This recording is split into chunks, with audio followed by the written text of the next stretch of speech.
I really love through hiking and climbing, so for a good part of every summer, I sleep outside. I almost never use tents because they are heavy as hell, and also, tents are usually prohibited in most parts of the mountains I go to. I like being as light and free as possible, and sleeping under the open sky is just part of the experience. Over the years, I've had my share of scary encounters with animals, mostly because of the strange, inhuman shrieks they make in the night. But I'll tell you this, nothing in nature is as scary as people. That's why I prefer camping deep in the woods rather than just outside the city limits.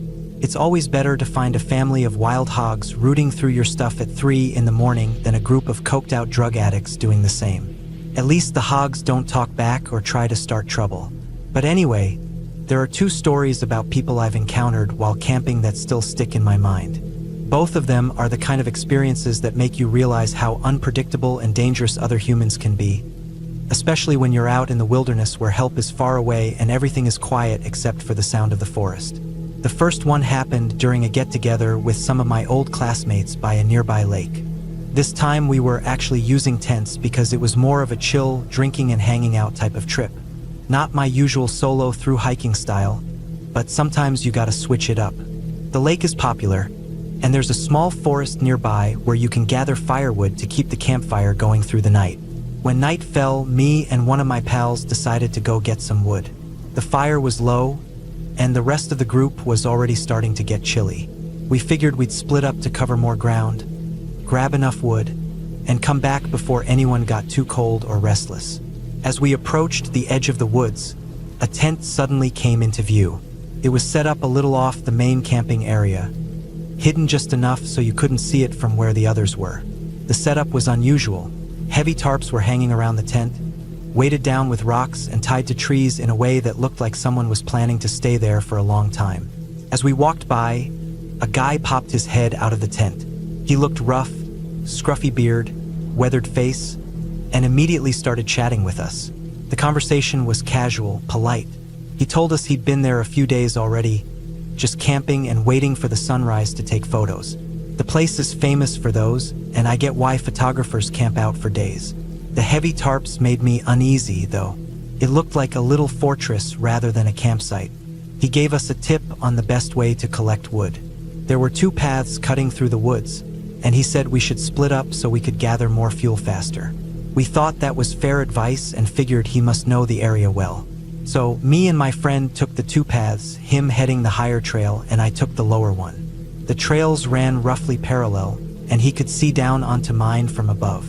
It was still light enough that I could hear my friend call my name, so I turned around to check what was up. That's when I noticed the guy from the tent was following me on my path. But he wasn't just walking, he had a machete in his hand, and his grip was tight like he meant business. He said something about realizing after we left that we didn't have any proper tools to chop the wood and thought he'd come help. I didn't want anything to do with it. I didn't ask for help, especially not from a dude carrying a machete alone in the woods at night. I told him thanks, but no thanks, and quickly moved off to meet my friend up the trail. We came back to camp with barely any wood because we didn't feel like wasting more time in the woods with that guy hanging around. Back at the campsite, the others were teasing us, saying we were paranoid and that the guy probably just wanted to help. Maybe he did, but I couldn't shake the feeling that something was off. The heavy tarps, the way he suddenly showed up following me with a big knife, and his quiet, almost too polite demeanor made me wary. Later that night, as the fire burned low, we almost forgot about the guy. People were laughing, joking, drinking, and slowly getting comfortable again. Then I saw the beam of a headlamp cutting through the dark. It was the same guy walking toward our campsite, carrying a big pile of wood.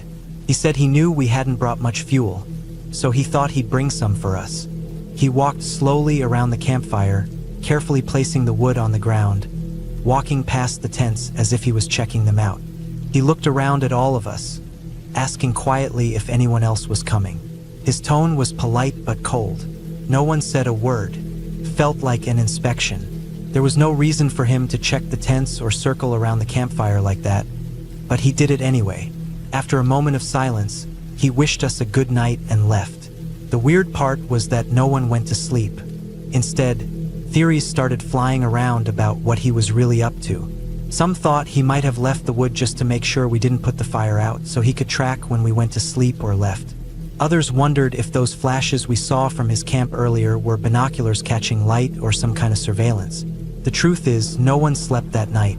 We took turns watching the fire, keeping an eye on the dark woods.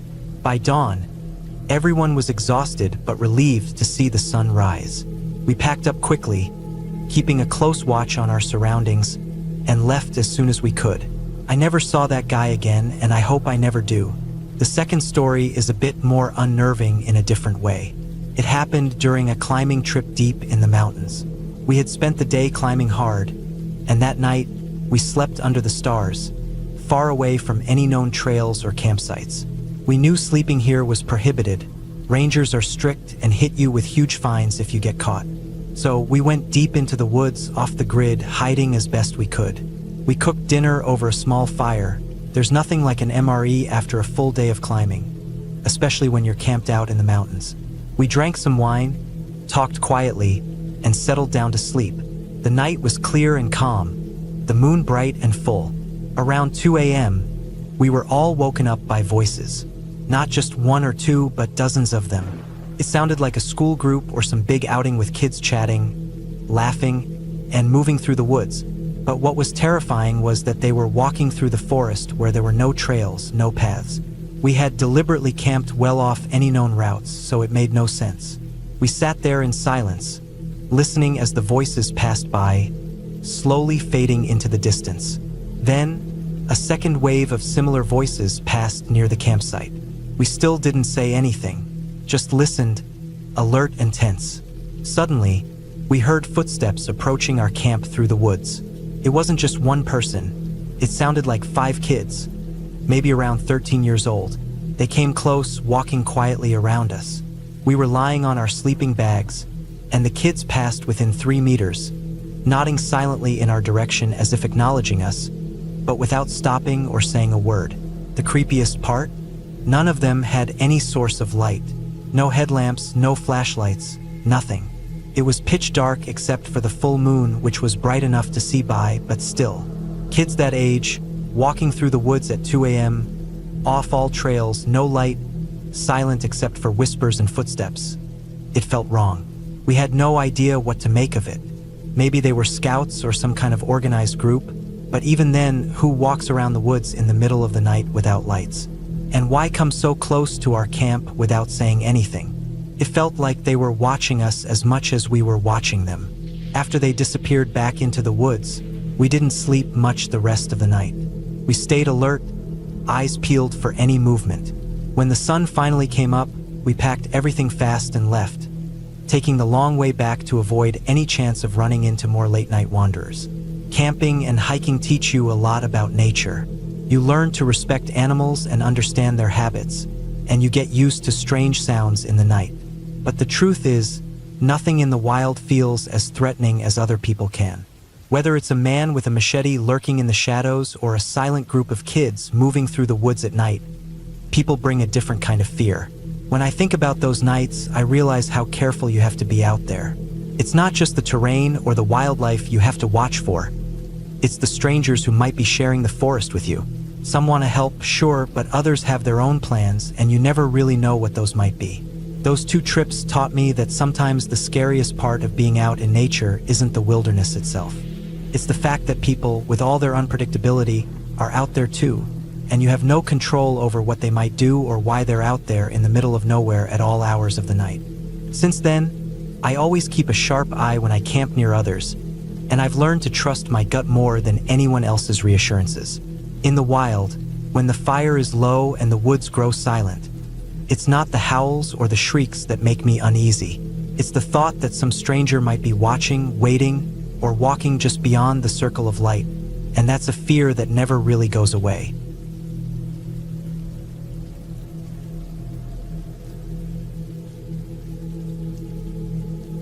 It was the second morning of our camping trip when the idea of a long bike ride came up. The trail system around the lake was huge, 13 miles total, and the one that connected directly to our campsite was supposed to loop through the woods, along the edge of the water, and back around past the ranger station. My family had done it before, or at least most of it. I hadn't. This was the first time I was old enough to go along for the full ride. My best friend had come with us for the weekend, and I had my dog with me, too. An energetic, curious mutt with more curiosity than caution. She was attached to a leash that clipped to a harness, and my dad was the one holding the other end of it while we rode. The morning had started calm, chilly but clear. It was one of those early fall mornings where the sun hadn't yet burned off the mist hanging over the lake, and the dirt trail still held that damp, earthy smell that only comes after a long night of dew and silence. Everything felt still. Even the birds were slow to start. Our bikes creaked and bounced over uneven patches as we got going, our tires kicking up bits of gravel. We'd packed light for the ride, just water bottles, a first aid kit my mom insisted we bring, and some snacks stuffed into a backpack I wore. I was pedaling behind my dad, watching the leash swing between him and the dog, who trotted happily along beside his bike. My best friend rode behind me, and my mom brought up the rear. Felt like a nice setup. The trail was wide enough to keep a little distance from one another, and there weren't many people out that early in the morning. Just the occasional runner or someone walking a dog. Most people weren't crazy enough to do the whole loop all at once. The first few miles were easy. We hit a few hills, sure, and there were some parts where the trail got narrow or washed out. A few sections were just packed dirt and gravel with thick tree roots cracking through the surface. But it was manageable. My dog kept pace easily, occasionally stopping to sniff at something interesting, then jogging forward to catch up. Around mile 7 or 8, things started to change. The trail veered closer to the edge of the lake, and the terrain shifted. Trees thinned out, and the soil looked more raw, like the land itself had been tugged down toward the water over time. The lake wasn't huge, but it had some steep banks in places, and this was one of those spots. The trail narrowed considerably, no more than 5 or 6 feet wide, with thick shrubs and saplings on the uphill side, and a sharp drop-off on the other. The lake sat probably 30 or 40 feet below, and the slope in between was just loose dirt, exposed roots, and loose rock. It was the kind of incline that looked stable until it wasn't. I didn't like it the second I saw it. We slowed down. Nobody said anything, but we all shifted lower in our seats, gripping the handlebars a little tighter, focusing. My front tire slipped once on the gravel, and my stomach lurched before I caught my balance. There wasn't room to fall. One bad move and you'd either tumble down the slope, or worse, drag someone with you trying to recover. We should have stopped, walked our bikes along, but we didn't. The dog, who had been doing great all morning, suddenly decided this new area was worth exploring. I don't know what triggered it. Maybe a smell coming up from the lake, maybe just the unfamiliar slope, but instead of sticking close to the edge of the trail, she pulled hard toward the downward slope. It wasn't much at first, just a little tug, but my dad's bike jerked to the side. The leash went taut. I was behind him. I saw the whole thing happen like it was unfolding in slow motion. The dog's paws slipped on the gravel, and she started to slide. Her back legs scrambled for purchase, but it was no use, she was going down. The leash pulled hard against my dad's grip, and he had to lean toward her to keep from losing it. That's when he lost his balance. His front wheel jerked, skidding sideways on the loose rock. For a second, it looked like he was going to go right over. His upper body leaned far out past the edge of the trail, and his left foot kicked out, trying to counterbalance. The leash was still tight, the dog scrambling and whining, half hanging down the slope. Couldn't breathe. I thought I was about to watch both of them roll down the hill, bouncing and sliding into the trees and rocks below. There was nothing I could do. I wasn't close enough to help, and even if I had been, one wrong move from me would have made it worse. Somehow, I still don't know how, my dad managed to shift his weight back. His free hand gripped the handlebar tight, and he threw his weight in the opposite direction of the pull. His feet dug into the ground, and he lunged backward, pulling the leash and the dog back up with him. She scrambled over the edge, panting and shaking, tail tucked between her legs, and my dad stumbled away from the drop, breathing hard. His whole face was pale. None of us said a word. He just stood there for a moment, one hand on the leash, the other holding the bike upright, not moving. I saw his arms shaking a little. The dog pressed herself against his leg. My heart was still hammering in my chest. I didn't even realize I'd gotten off my bike until I felt the dirt under my shoes. My best friend had stopped a few feet behind me, just staring. After a long pause, we moved again. My dad didn't let go of the leash. He didn't even try to get back on the bike for that stretch. He walked it, holding the dog close to his side, and we all followed in silence. Nobody looked back at that slope. We just kept moving forward, eyes locked on the narrow trail ahead. Eventually, the path widened again. Trees closed in around us, and the steep slope fell away into a gentler hillside, thick with moss and underbrush. The lake disappeared behind us. The sun was higher by then, starting to warm the chill out of the air. But none of us felt good. We stopped at a small clearing not long after, a flat spot with a bench and a break in the trees that looked out over the water. My dad sat down heavily, still gripping the leash. My dog climbed into his lap like she was a puppy again, even though she was too big for that. He let her. My mom gave us all water and we rested there for a while. The trail still had a few miles left, but nothing after that moment felt the same. We were all quiet, careful. Every bump in the path made me flinch. Every slip of the tires felt like a threat. When we finally made it back to the campsite, my legs were sore, my throat dry, my mind still playing that moment over and over again. It didn't feel real. How close we came to losing control. How fast everything can change in just 1 second. We sat around the fire pit that night, eating dinner in silence. The dog curled up close to my dad's feet, eyes closed but ears twitching. Nobody talked about the trail. Not really. Just little mentions here and there, how narrow it got, how we should have turned around, how maybe it wasn't as safe as we thought. The next day, when someone suggested going on another ride, we all quietly said no. We stuck close to camp instead. Played cards, cooked over the fire, let the dog roam free within the safe perimeter we'd set. It was enough. It was more than enough. That narrow stretch of trail stayed in my mind long after the trip ended. I could see it clearly, like a photo burned into my brain. The loose dirt, the drop, the way my dad's body tipped just a little too far. The exact way the leash pulled tight, jerking his arm. How the dog's legs flailed as she scrambled on the edge. I never went back to that part of the trail. None of us did. Even when we came back to that campsite the next year, we chose shorter walks, easier paths. We still rode our bikes, sure, but never all the way around the lake. Not after that. It wasn't about fear. Not really. It was about knowing what could happen. About realizing that even when you think everything's fine, one small moment can throw everything into chaos. That kind of lesson sticks with you. It doesn't fade. And every time I think about taking a new trail now, every time someone suggests pushing just a little farther, I think about that moment. About how fast it all could have gone wrong. About how lucky we were. Because that day, on that trail, we came within inches of disaster. And it never left me.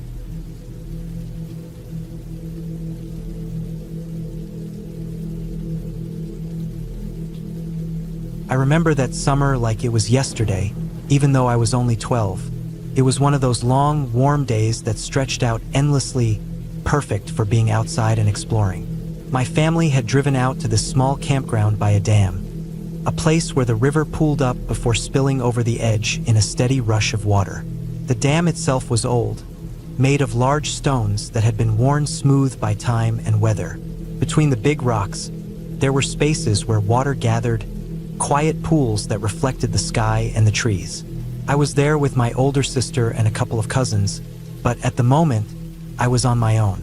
I decided to try fishing off the side of the dam. It wasn't the kind of fishing where you had a boat or a fancy rod, just a simple fishing pole and some worms we dug up earlier. The rocks were rough under my feet, but spaced out enough that I could walk carefully without too much trouble. I liked the feel of the stones, cool and solid beneath me, and I liked the smell of the water, fresh, earthy, and a little bit sharp. The sun was starting to dip lower, casting long shadows across the dam. The air had cooled just enough to make my shirt stick lightly to my back, and the sound of the river moving over the stones filled my ears. I was feeling calm, the way you do when you're caught up in a quiet moment and nothing feels wrong. The fish weren't biting much, but I didn't care. I liked just being out there, watching the water and the trees and the sky. As I walked along the dam, stepping from rock to rock, I heard a faint rustling behind me. At first, I thought it was just the wind moving the leaves, but then I stopped and turned around quickly. There was nothing there, just the edge of the forest lining the bank, the shadows deep and still. I took a breath and told myself it was probably just a squirrel or a chipmunk. I wasn't worried. Animals were always around in places like this. I started walking again, but the rustling came back, louder this time. I glanced over my shoulder and caught a quick flicker of movement. A few leaves shifted on the forest floor, but no shapes appeared. I waited for a moment, eyes scanning the trees, but all I could see were branches and the darkening sky. I told myself to keep calm and kept moving forward. I made my way to a spot where a little pool of water had gathered between two big stones, a shallow, still pool where the water looked almost black in the shade.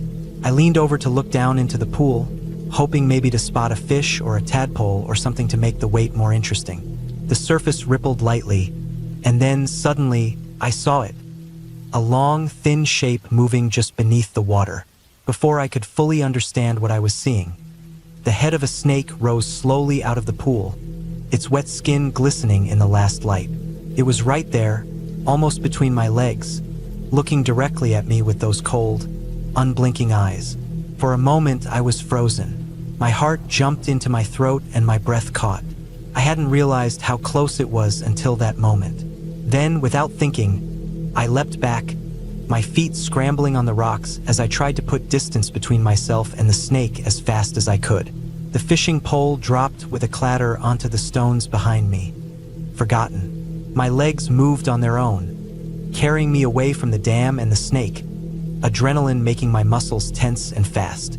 I didn't look back until I was safely standing on the grassy bank, the forest behind me quiet again. The rest of that evening was harder to enjoy. Every small sound made me jump. The rustle of leaves, the snap of a twig, the call of a bird from deep in the woods. Even though I knew it was just nature, the image of the snake's head popping out of the water stayed stuck in my mind. I kept thinking about how easily it could have bitten me if I hadn't moved so quickly, how close it had been. Later that night, after we'd all gathered around the campfire, the sky now dark and filled with stars, the air cool and sharp, my sister and cousins started telling stories and laughing quietly. I was still a little on edge, though, and I didn't join in much. I sat a little apart, poking at the fire and staring up at the trees, thinking about what had happened. A little while after the fire was dying down, my mom came over to where we were sitting and said it was time to get ready for bed. We packed up and headed to our tents. The night quiet except for the occasional hoot of an owl or the rustle of animals moving through the underbrush. The next day was different. I was still thinking about the snake when we sat around the picnic table near the campsite later in the afternoon. The sun was low again, casting a golden glow over the trees and the grass, and the air was cool with a gentle breeze. My mom pulled out a deck of cards, and we all gathered around the wooden table, shuffling and dealing in the soft light. It was one of those moments that felt perfect. Everyone laughing, teasing, the sound of shuffling cards mixing with the distant chirping of birds.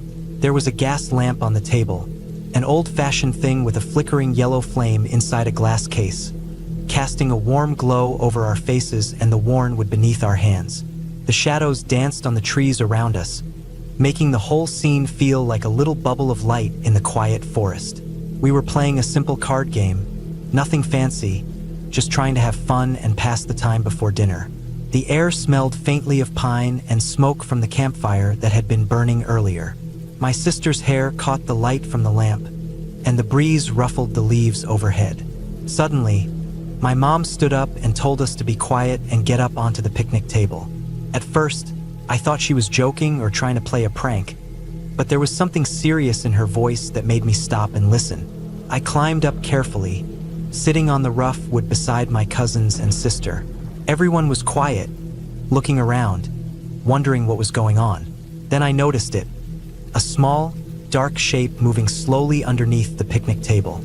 It was low to the ground, walking carefully between the grass and the dirt, nose twitching as it explored the area. It was a skunk. The way it moved was almost casual, like it had all the time in the world and wasn't worried about anything. The skunk's black and white fur was glossy in the gas lamp's glow, and I could see the faint outline of its tail flicking lightly behind it. We all watched, frozen, not making a sound. It sniffed the air around the table and the grass at our feet, its small eyes blinking slowly. Nobody wanted to move or say anything. We just sat there, all quiet, watching this little wild creature wander so close to us. It was strange, almost like the skunk was part of the campsite's evening routine, like it belonged there as much as the trees and the river. After a few minutes, it moved on, disappearing slowly into the bushes at the edge of the clearing. The moment passed, and the tension that had built up slowly eased away. My mom climbed down from the table, and we all followed, laughter starting up again as we settled back into our game. That night, lying in my sleeping bag inside the tent, the air cool and fresh, I thought about how close I had been to danger that day. The snake in the water and the skunk beneath the table both reminded me how wild the forest really was, even in a place that felt safe. I realized then that camping wasn't just about fun and games or sitting around a fire. It was about paying attention to the world around you, respecting it, and understanding that nature could surprise you at any moment. And even though those moments could be scary, they were part of the adventure too. When I finally drifted off to sleep, the sounds of the forest wrapped around me. The distant call of a night bird, the soft rustle of leaves in the breeze, and the quiet river flowing just beyond the trees. I felt lucky to be there, even with the snakes and the skunks. It was all part of what made the place real and alive. And that, I think, is what I'll remember most about that summer.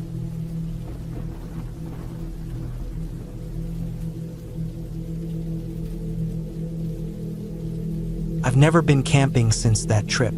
Honestly, I'm not sure I ever want to go back out into the woods after dark again. It wasn't any ghost story or fairy tale nonsense, but something about what happened that weekend buried any urge I had for camping deep in the forest. The whole experience stuck with me, and I remember every detail because it changed how I see the woods forever. It started as a pretty normal plan. A few friends and I, 5 of us total, 2 guys and 3 girls, got a long weekend off from school and figured we'd take advantage of it.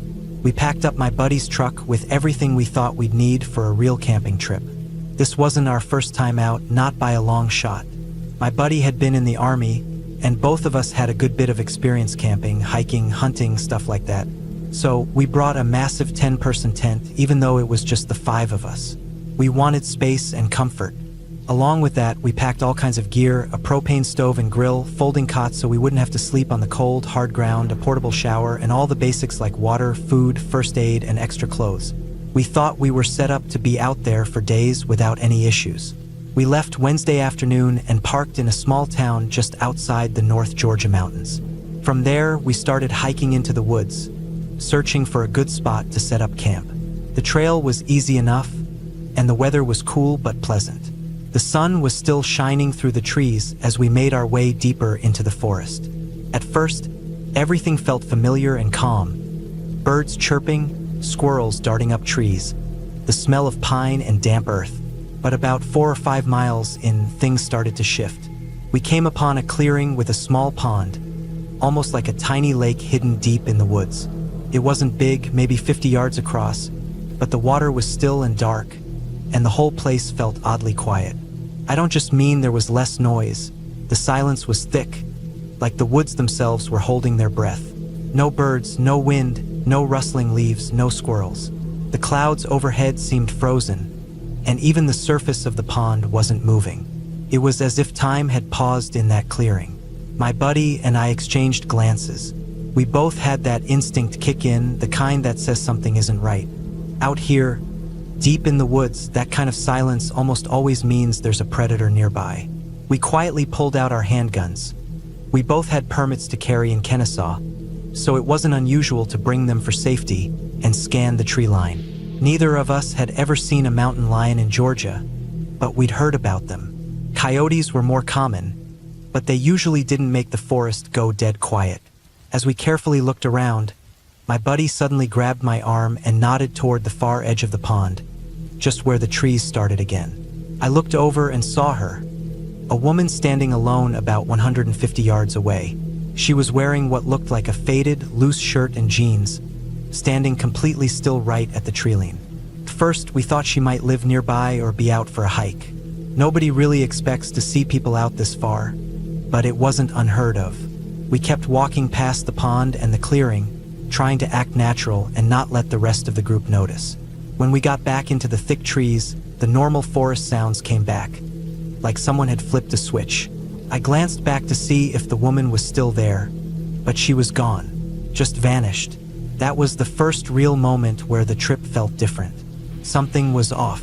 We kept hiking and set up camp about 2 miles further into the woods, just before dark. We wanted to avoid putting up the tent in fading light or worse, total darkness. Once the tent was up, we unloaded gear, started a fire, and cracked open some beers. Everyone was relaxed, laughing, telling stories, just enjoying being away from the city and school for a few days. There was a girl on the trip I'd been interested in for a while. We'd been flirting throughout the day, and after a few beers and with the sun down, we slipped away from the fire. She said she wanted help with part of the tent setup, but it was clear we were looking for a moment alone. We started fooling around in the shadows near the edge of the camp. After a few minutes, she suddenly stopped, pulled away, and gave me a strange look. "It just got really quiet," she said. I felt it too. The usual night sounds, the crickets, the rustling leaves, the distant calls of animals, had completely stopped again. No wind, no insects, just silence. That quiet felt different from the daytime silence by the pond. It was deeper, heavier, like the whole forest was holding still. We quickly dressed and walked back to the fire. The others were laughing and joking, not noticing anything strange. They teased us about how long it took to fix the tent, but no one mentioned the silence. The next morning was weird, too. We found the propane stove had been turned on but never lit, and the propane tank was empty. None of us had used it or even been near it. We assumed maybe a malfunction or a leak, but it was suspicious. By the second day, some things started going missing. A lantern we left by the fire disappeared, and my crush's sweatshirt that she'd left on a folding stool was gone. We looked around and thought maybe we misplaced them or the raccoons had dragged them off, but it felt strange. Friday, our second full day, we decided to look for a waterfall we'd read about. We followed the river upstream, enjoying the cool water and the shade of tall trees. But again, that eerie silence hit us. The forest just shut down. My buddy nudged me and pointed up a hill beside the river. I looked through the trees and saw her again, the woman. Same clothes, same stillness. I couldn't tell if she was watching us or just standing there. My buddy told the girls he thought he saw a mountain lion stalking us, so he went up the hill making noise to scare it off. When he got back, he said he didn't see the woman at all. We tried to shrug it off and focus on the waterfall. The girls decided to skinny dip in the river, joking that it was the best way to solve any problems. We laughed, feeling a little lighter. When we got back to camp, everything was a mess. It wasn't trashed, but it was obvious something had been through our things. We told the girls it was probably raccoons again and not to worry.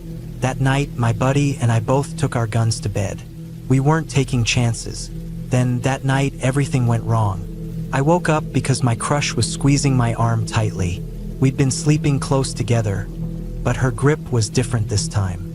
She hushed me before I could say anything. The tent was deathly silent, not a single sound from outside. Across the tent, I saw my buddy sitting halfway up, eyes scanning the dark. We both stayed awake for what felt like hours, neither of us moving or making a sound, listening to the stillness pressing in around us. The rest of the group was asleep, but I knew they could feel it too, even if they didn't say anything. As the sun started to rise, we packed up quickly and left, our nerves raw and tight. The hike back was worse than the way in. The forest was quiet like before, but every step felt heavier, like something was watching us. I thought I caught glimpses of the woman in the shadows, but every time I turned to look, she disappeared. We avoided the pond clearing altogether and moved faster than before. Once we were safe in the truck and on the road, the girls and my buddy started telling stories. They'd heard noises, seen shapes moving just out of sight, or thought they caught her standing at the edge of the trees. None of us could describe her face clearly, just a blurry, shapeless figure. No one knows who she was or what she wanted, but whatever it was, it left us all shaken. That trip changed how I feel about the woods and camping at night. There's something out there, something that doesn't want you watching. I haven't gone camping since. I'm not sure I ever will again.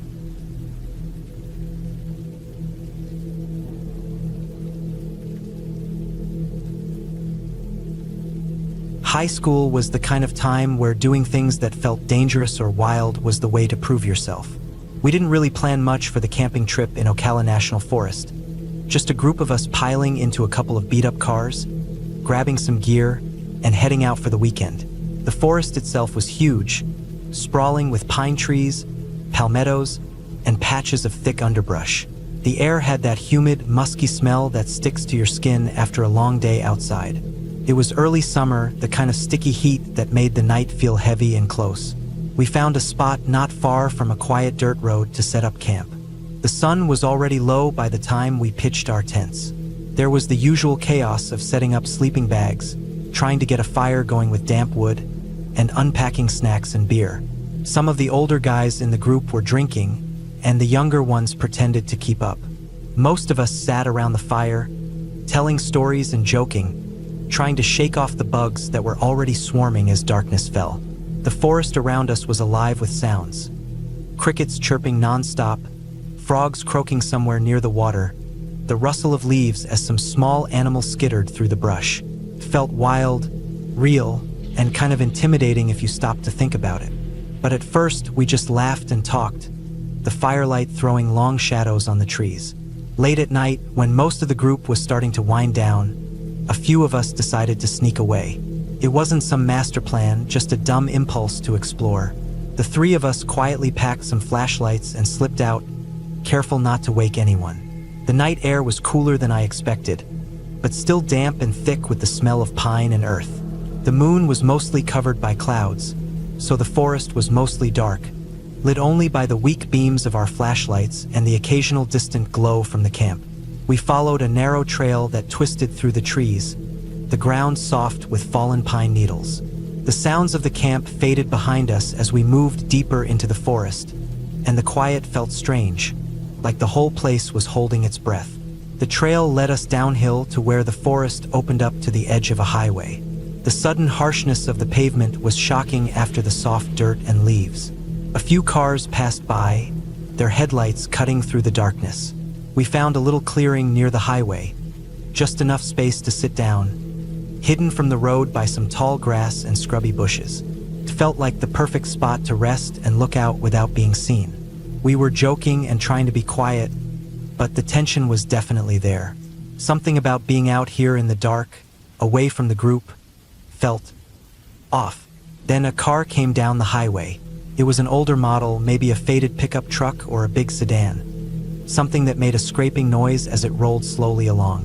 The headlights swung over our clearing, and every one of us instinctively ducked down, trying not to be spotted. I could feel my heart pounding hard in my chest. We froze. The car slowed and then stopped completely. The engine was still running, but the doors opened with a loud creak and slammed shut, making the silence scream louder. We heard heavy footsteps pounding on the pavement, running fast and coming straight toward us. The sound echoed in the quiet night, the pounding growing closer and closer, mixing with the rush of adrenaline in my veins. We jumped up and started running back toward the camp, pushing through the brush and the undergrowth. The footsteps behind us were relentless, and we could hear the heavy crashing of bodies breaking through bushes on the edges of the trail. My legs burned, my lungs gasping for air, but I kept moving, hearing my friends just ahead. At one point, Rob, who was right beside me, stopped dead in his tracks and yelped.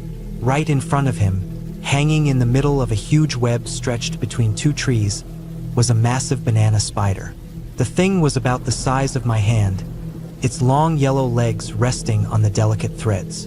The web sparkled faintly in the flashlight beam, perfectly shaped and strong-looking. Rob just stared at it, frozen. I didn't have time for spiders. My mind screamed that we were being chased by some seriously dangerous people. I shouted, "Not today, motherfucker," shoved Rob hard, and sent him crashing through the web, tearing it apart with a wet rip and a few shrieks of frustration.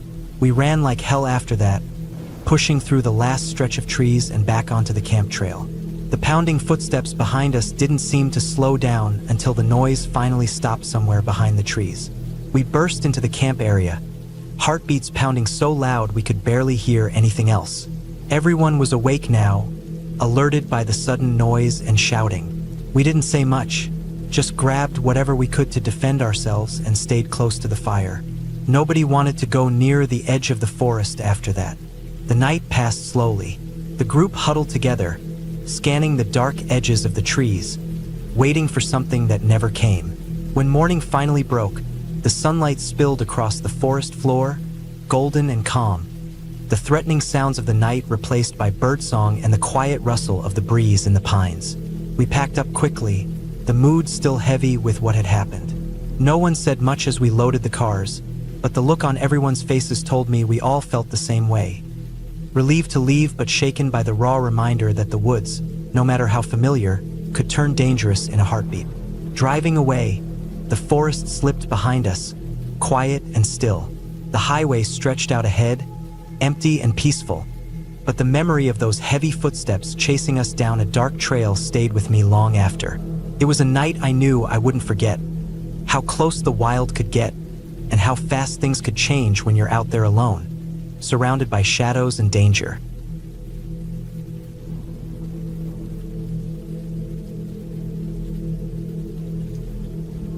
It was supposed to be the holiday of our dreams. My best friend and I, both 16, had planned it for months. A carefree camping trip in France, just the two of us. We lived in this tiny rural corner of Germany where camping outside wasn't just normal. It was part of life. We were used to sleeping under the stars, hearing nothing but the wind and the animals at night. So why not do it in France? It was a new country, the Mediterranean coast, warmer weather, adventure. We could do this. We had almost no money, just enough for train tickets. So the plan was simple. Take the train across the border, find wild spots to camp like we always did at home, and just enjoy ourselves. No fancy hotels, no expensive hostels. We packed light, just what we needed. A small tent, sleeping bags, a pot for cooking, some canned food, and a few clothes. Our parents thought we were responsible enough. Well, they didn't really have a choice. We'd done this kind of thing before, after all. Our first few nights were tough but strangely fun. We slept at train stations, and once or twice at guarded beach bars where the owners were surprisingly kind, even letting us use their bathrooms or share a little food. We felt free, like nobody could tell us what to do. The train took us slowly south, closer and closer to the Mediterranean. Finally, we arrived at a smaller town right on the coast. The sea stretched out endlessly, dark and restless under the setting sun. The beach was rocky and wild, with cliffs rising on one side and a few scattered concrete pillars near the trash cans. The wind was picking up, and heavy clouds were rolling in from the horizon. We found a spot to set up our tent right by the water's edge, near the concrete pillars. We tied the tent ropes tightly around them to make sure it wouldn't blow away into the ocean when the storm came. The air smelled salty, and the waves crashed hard against the shore. The sky grew darker by the minute. While we were finishing up, an older man appeared. He was fishing off a little rocky outcrop near us. He wore a worn jacket and a cap pulled low over his face. He looked harmless enough. He waved at us, and we waved back without thinking much of it. We were tired, and the wind was cold, so we crawled into our sleeping bags inside the tent around 9 or 10 p.m., hoping to get some rest before the storm hit full force. The rain started lightly at first, tapping gently on the tent fabric. Then it grew heavier, the wind howling, whipping the tent around the concrete posts. The waves sounded louder, like they were trying to swallow the beach whole. We were cozy in our bags, feeling the rhythm of the storm outside. Around 2 a.m., I was half asleep when I felt a soft poke on my arm. It was my best friend, shaking me quietly. She whispered, her voice trembling, "There's someone outside the tent. They're touching me through the fabric." I froze. The rain was pounding harder now. We both sat up carefully, pulling out our small knives from our backpacks, the metal cold and sharp in our hands. We didn't want to scream or move suddenly, not knowing who or what was outside. The feeling was terrifying. Some shadowy presence brushing against the thin tent wall, poking at us like we were nothing more than animals in a cage. The pounding rain blurred everything outside. For a long minute, we just stared through the thin fabric, waiting for something to happen. Heartbeats loud and fast in the quiet space between the storm's noise. Then I said, almost daring myself, "Screw it, let's open the zipper." I slid the zipper down carefully, expecting anything but what I saw next. The fishing man, the same one who had waved at us hours earlier. His face was wet from the rain, his eyes looking tired but strangely calm. He held up his hands like he wanted to show he wasn't going to hurt us. He started explaining something about rats eating the food we left outside in our cooking pot. That's why he was trying to wake us up. But his voice didn't match the scene. The rain was so heavy and the wind so wild. The idea of him going fishing or meeting friends to fish sounded completely insane. We asked him, without words, why he was still there at this hour. But he didn't answer clearly, only repeating that he was waiting for his friends. We knew that was a lie, a bad one. We told him our parents were staying at a hotel in town, that we'd be missed if anything happened to us. It was a lie too, but we hoped it was enough to keep him away from doing anything worse. He said his friends were coming soon, but we saw no one. We slowly started to untie the tent from the concrete posts, hands shaking but trying to act calm. The wind grew stronger. Suddenly, a powerful gust caught the tent, ripping it from our hands and blowing it into the ocean. We watched it disappear into the dark waves, our shelter gone in an instant. There we were, two 16-year-old girls, soaked from the rain, almost no money, no tent, and some creepy man standing silently on a lonely beach while a storm raged. We grabbed what we could, our bags, the pot, anything that wasn't wet, and ran. The man didn't follow us, didn't say anything, just watched as we scrambled away from the shore and into the dark town nearby. We found a small courtyard surrounded by high stone walls. It was quiet, protected somehow from the wind. We curled up on the cold ground, trying to warm each other, listening to the storm howl overhead. Neither of us spoke much. My period had started earlier that day, which made everything even harder. Uncomfortable, wet, and cold. We had no way to clean up properly. Felt like the worst timing possible. The next day, we tried to find a hostel or any kind of place to stay.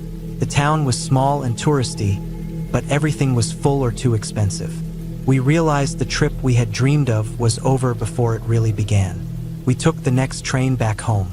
For days of freedom, for days of fear and cold and uncertainty. Our dream holiday had turned into a nightmare on the Mediterranean coast. But we survived it. We came home safe, a little wiser, a lot more cautious. Looking back, it was the scariest experience of my life. Not because of ghosts or monsters, but because of a man who didn't belong there and the helpless feeling of being so far from home with nowhere to hide. Sometimes the real danger isn't from the wild, but from the people around us. And that lesson stayed with me long after the rain stopped and the sun came out again.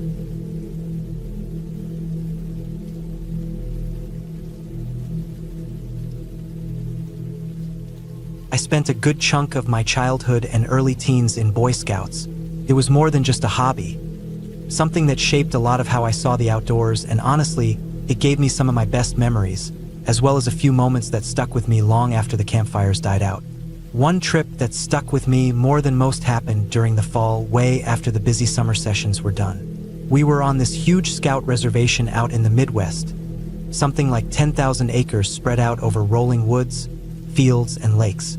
In the summer, it's packed with thousands of scouts, tents, activity stations, and all the noise you'd expect. But by October, the place was nearly empty. Our troop, about 30 guys, plus the leaders, were the only people on the entire reservation. The weather had been strange for the time of year, hot, unusually still, with barely a breeze for days. The kind of calm that almost feels like the earth is holding its breath. We'd been there 4 days, hiking, practicing skills, and getting ready to pack up. The air smelled dry but rich with the faint scent of fallen leaves and earth. On the last day, before we loaded up the cars to leave, we did what's called a litter line. The whole troop would form a single file line and slowly walk the entire campsite, checking for any trash or leftover gear to make sure we left no trace. The adults emphasized this every year. Respect the land, don't be the group that leaves garbage or damage behind. I was near the middle of the line, shuffling through the crunchy leaves, glancing up at the treetops. It was quiet except for the occasional snap of a twig underfoot or the low murmur of other guys talking quietly. The sun was getting lower, a warm golden light cutting through the trees. Somewhere near the far edge of the camp, near the old fire ring where we'd roasted marshmallows the night before, one of the guys paused suddenly. His head bent down to look at the ground, and he held up something small in his palm. "I think I found a coup," he said, voice low but curious. I stepped closer, trying to see what he had. The item was a tiny, handcrafted bead, unusual in shape, polished smooth, painted in swirling patterns of dark blue and white. It was shaped like a small tornado, a spiral twisting up to a point.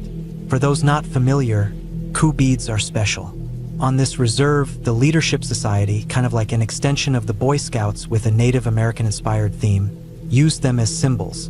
Each member's coup was unique, crafted carefully to represent something personal. You didn't just lose a coup. It was too important, too sacred to the members who earned them. That's what made this so strange.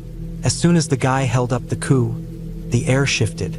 Without warning, a sudden rush of wind swept through the trees.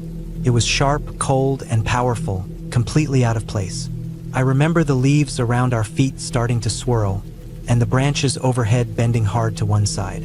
The wind came from nowhere, like the calm had broken all at once. It hit with a force that made me stop cold. For 3 days, we'd had no breeze at all. And now the wind howled for maybe 10 seconds, shaking loose dead leaves and snapping twigs from the branches. Pushed against us like a wall, hard enough to knock my hat off. Then, just as quickly as it had arrived, it died away, leaving the trees and air still once more. I looked down at the coup again, and then back around. No one said anything. The mood had shifted. What had felt like a routine cleanup was suddenly charged with an odd energy, a weight that felt heavier than the empty air around us. We decided to call the litter line done. No one wanted to push their luck or stick around longer than needed. The adults quietly nodded, and the line broke up. We gathered our packs and headed back to the parking area, walking faster now, casting nervous glances back at the empty woods. Later that night, around the campfire before we left, I kept thinking about the coup and the wind. Society members are proud of their coup. They guard them carefully, pass them down, or keep them safe when camping. No one just loses one, especially not on a campout. What could it mean? I wondered if maybe some animal or other camper had dropped it, but it didn't feel right. The coup was unique to this society. Who else would have one? And why would it be lying there all alone, in a place where no one else was around? The next morning, our leaders mentioned nothing about it. It was like the sudden wind and the coup finding never happened. But the image stuck in my mind. That small bead shaped like a tornado, the way the wind had come out of nowhere, and the cold snap that followed. We packed up, drove away from the camp, and life returned to normal. But that moment stayed with me, the way something so small and out of place could change the feel of an entire place in seconds. I never found out whose coup it was or how it got there. The society members never talked about losing any beads that trip. And I still don't know what exactly caused that wind to roar up just as the coup was found, after days of silence. It was a reminder, I guess, that even in the most familiar places, the woods you know, the campgrounds you've walked 1,000 times, something unexpected can still happen. Nature can turn on a dime. Things can be lost or found in the blink of an eye. And sometimes, all you can do is leave it alone and walk away.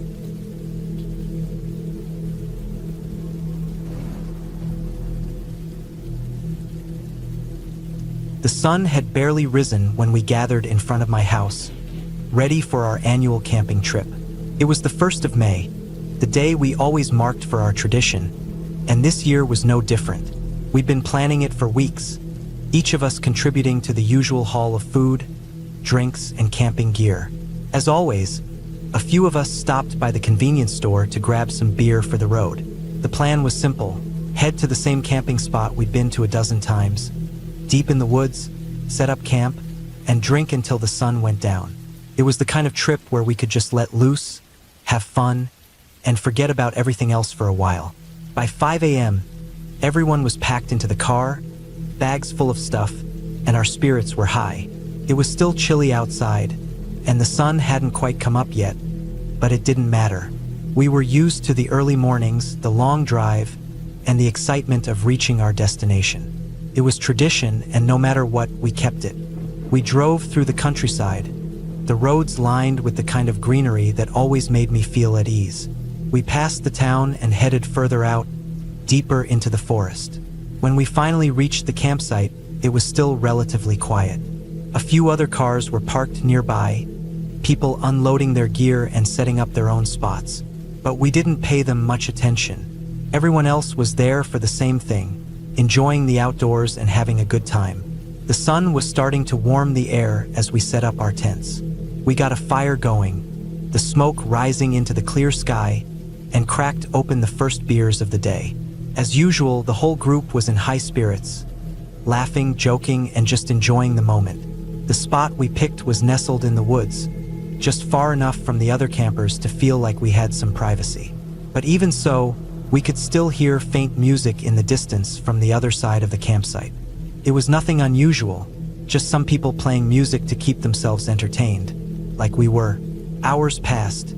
The day turned into late afternoon, and we found ourselves with empty cans scattered around the campfire. The music from the other campers had been playing pretty steadily throughout the day, but as the sun started to dip behind the trees around 7 or 8 p.m., the music suddenly stopped. First, we thought nothing of it. We figured the people near us were just winding down for the night, maybe getting some sleep. It wasn't uncommon for people to pack up and leave on the night of May 1st since most of them were only there for the day. But we were staying for the whole weekend. Around that time, one of my friends, Jake, said he was going to go over and ask if anyone had a lighter. We'd forgotten to bring one, and he thought it wouldn't hurt to check with the nearby campers. He wandered off in the direction of where the music had been, but when he came back a few minutes later, he looked kind of surprised. "They're gone," he said, shaking his head. "I went over there, and no one's around. Everything's packed up. They must have left early." We all stood there for a moment, trying to process what he said. It didn't make sense. Normally, people stuck around at least until the 2nd of May, and we'd never seen anyone leave that early. But we shrugged it off. Maybe they just had somewhere else to be. Jake found a lighter and we got the fire going again. It was starting to get dark now, the kind of dark where the trees almost swallowed up the light, and the air had that cool, crisp edge to it. We cracked open more beers and kept talking, trying not to think too much about the weirdness of the situation. The night carried on as normal, the sound of our laughter and conversation filling the space around us. But around 10 p.m., something changed. We heard it at first. A faint sound off in the distance, something like a giggle, the high-pitched laughter of girls playing in the woods. It wasn't unusual to hear people messing around in the dark, but the way it sounded made the hair on the back of my neck stand up. It didn't sound like normal laughter. It was distorted, like something was off, and it wasn't just the laughter. We started hearing footsteps, quick, light steps, like someone was running through the forest. We all froze, exchanging nervous glances. It didn't make sense. There was no one around, and even if there had been, no one would have been running like that in the woods. Felt wrong. "What the hell was that?"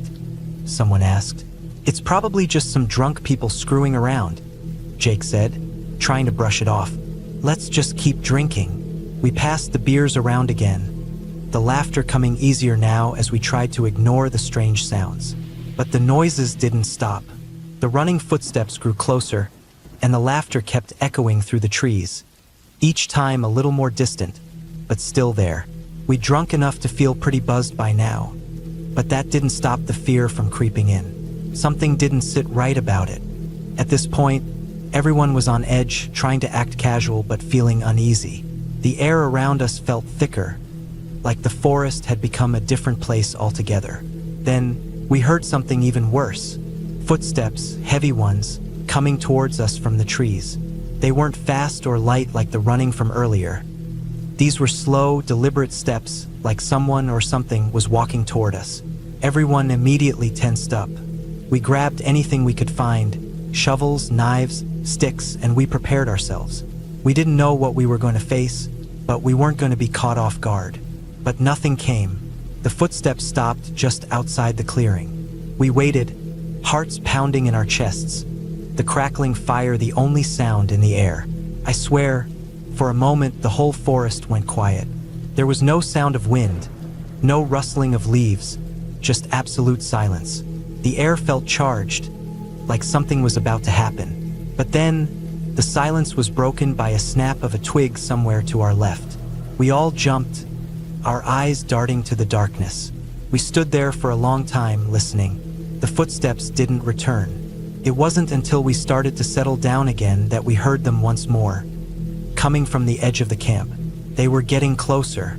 We all stood up, ready to fight whatever was out there. But again, nothing came. The footsteps stopped just out of view, and no one emerged. We kept quiet, waiting in the dark. We knew there was something out there, but whatever it was staying just far enough away that we couldn't see it. And then, just as suddenly as it had started, it stopped. The footsteps, the laughter, everything. It all went quiet. By the time we decided to try to get some sleep, we were all exhausted, but the tension in the air didn't let up. We lay in our tents, the sound of the wind rustling through the trees, the only thing that kept us from thinking too much about what had happened. Still, no one slept well that night. Every little noise had us on edge. A branch breaking, a distant snap of a twig. It all made us jump. When the morning came, we were all awake before the sun even rose. We were too afraid to stay in the tents any longer, and we all piled out, looking around. But there was no sign of anyone. No one had been there. The campsite was as quiet as it had been when we first arrived, and the tracks we thought we'd seen in the ground were gone. We looked for signs of whoever or whatever had been around us, but there was nothing. No footprints, no traces, just the quiet of the forest. As we packed up to leave, none of us said much. We all knew what we had experienced, and though we couldn't explain it, we were all shaken. That night, whatever had been in the woods with us wasn't human, and we were lucky that it didn't come any closer. To this day, we've never talked about it much. Maybe we were all just drunk, maybe we heard things that weren't there, but something happened that night, and none of us will ever forget it. Even now, I can't help but wonder if we were just a little too close to something we shouldn't have been.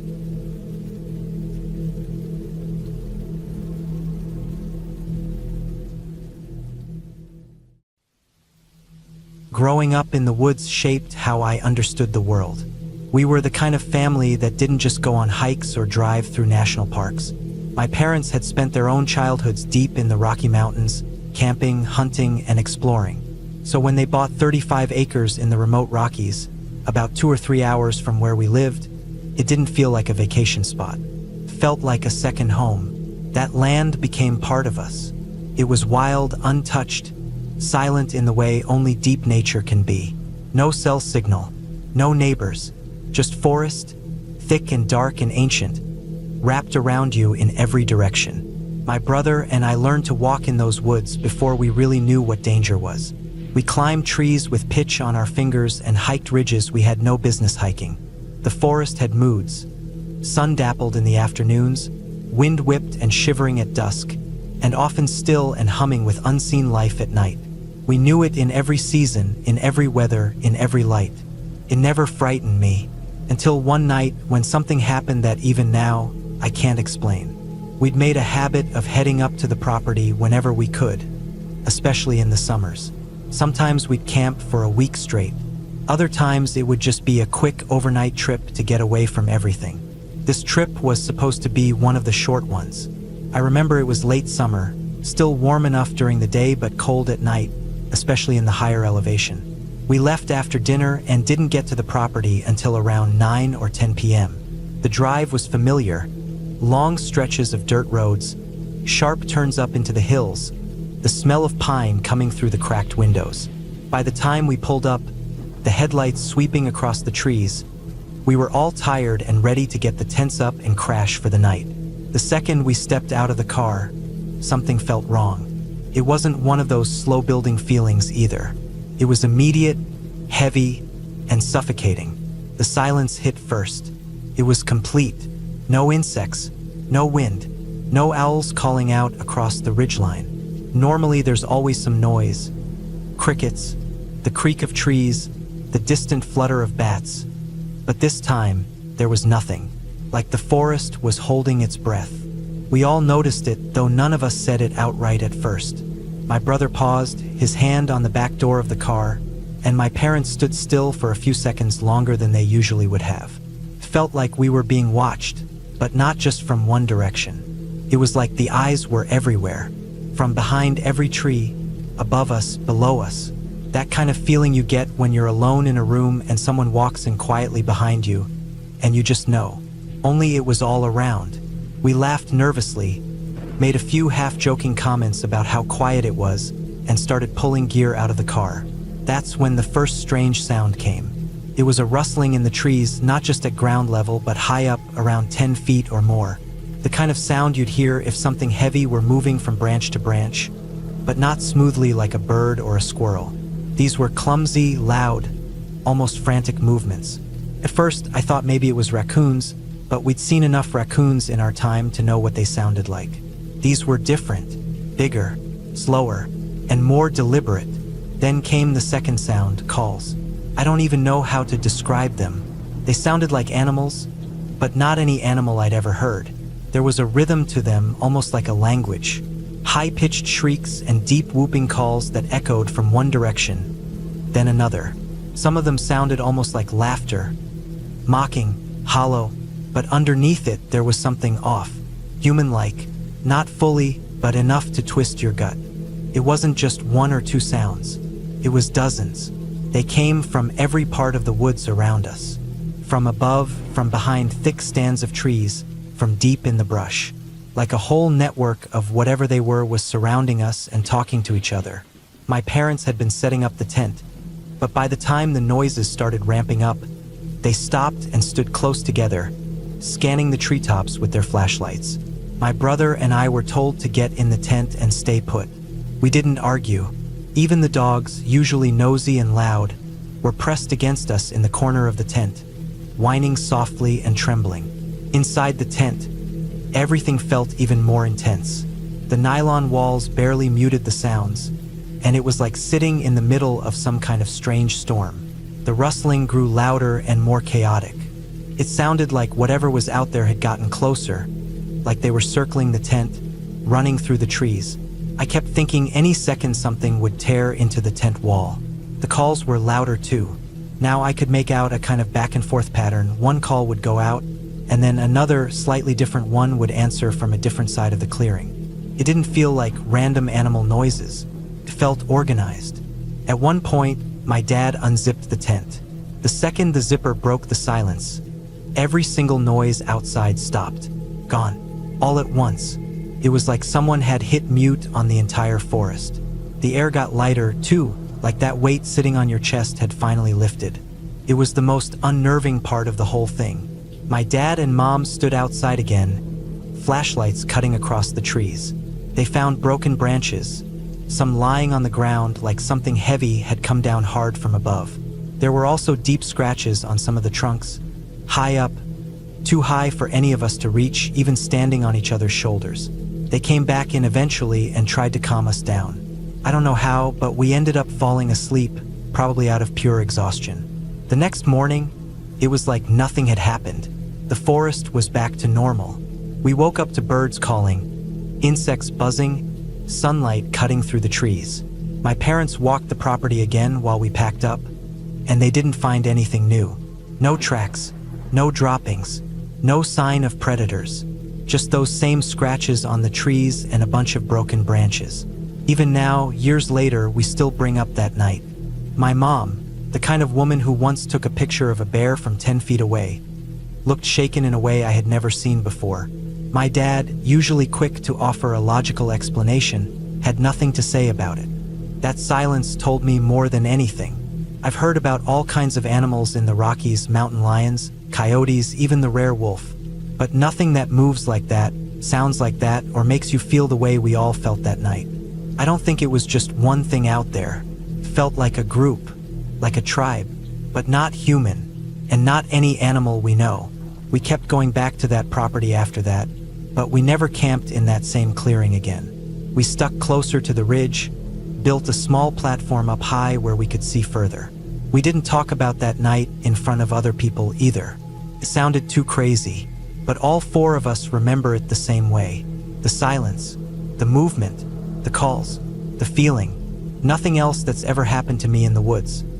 Not getting lost for a day, not coming face to face with a bear, not even waking up with a coyote sniffing the tent, has scared me like that night did. And the strangest part is we'll never know what it was. We'll never have an answer. Just a gap in our understanding of a place we thought we knew better than anything. Sometimes I wonder if that forest let us see something it usually keeps hidden. Like it slipped up for one night and we caught a glimpse of something we weren't supposed to. Whatever it was, we weren't welcome that night, and we never forgot it.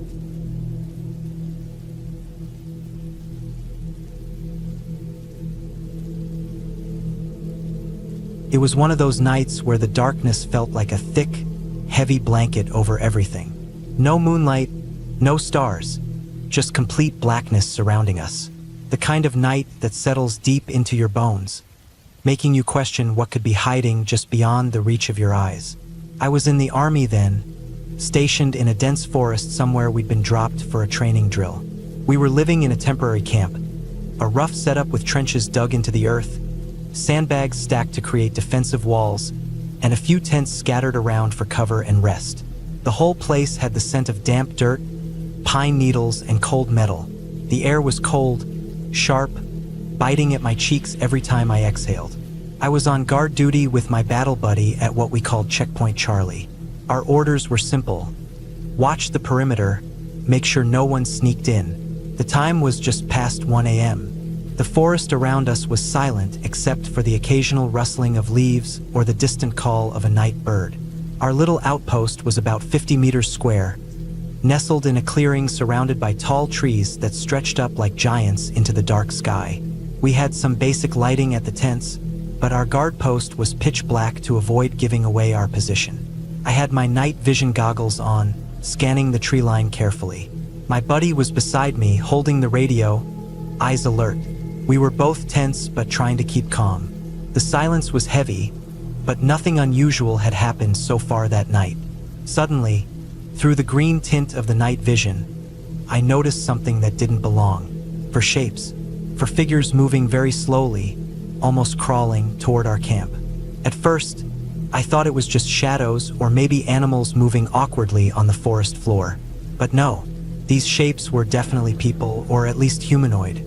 Their movement was strange, like they were trying to stay low, crawling instead of walking, inching forward with extreme caution.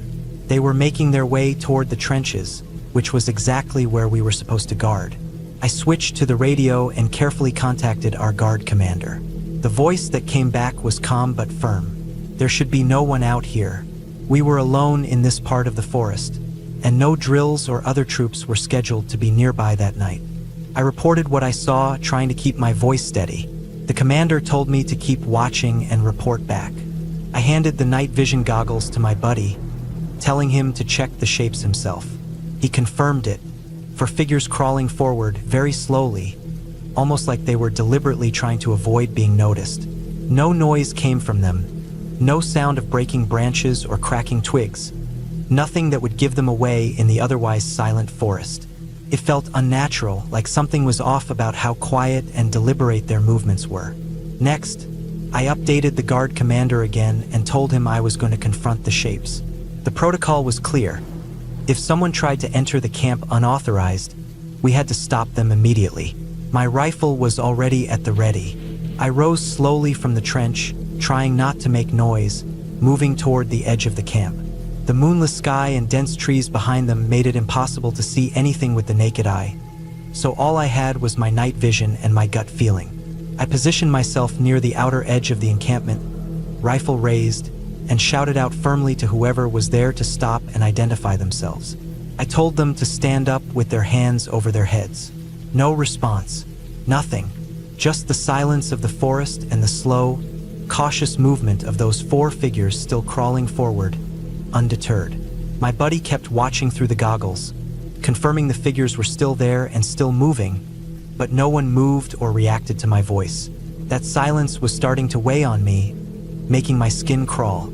I glanced around, scanning the dark tree line for any sign of movement beyond the figures, but saw nothing. Suddenly, footsteps and hurried running came from the opposite side of the camp. Our guard commander was sprinting toward me, pistol drawn, breathing hard from the short run. He put on his own night vision goggles and peered into the darkness.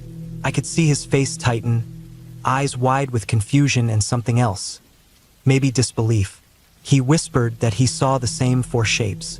Without hesitation, he jumped out from the trench and started charging toward the figures, ready to confront them. That's when the impossible happened. They vanished, just like that.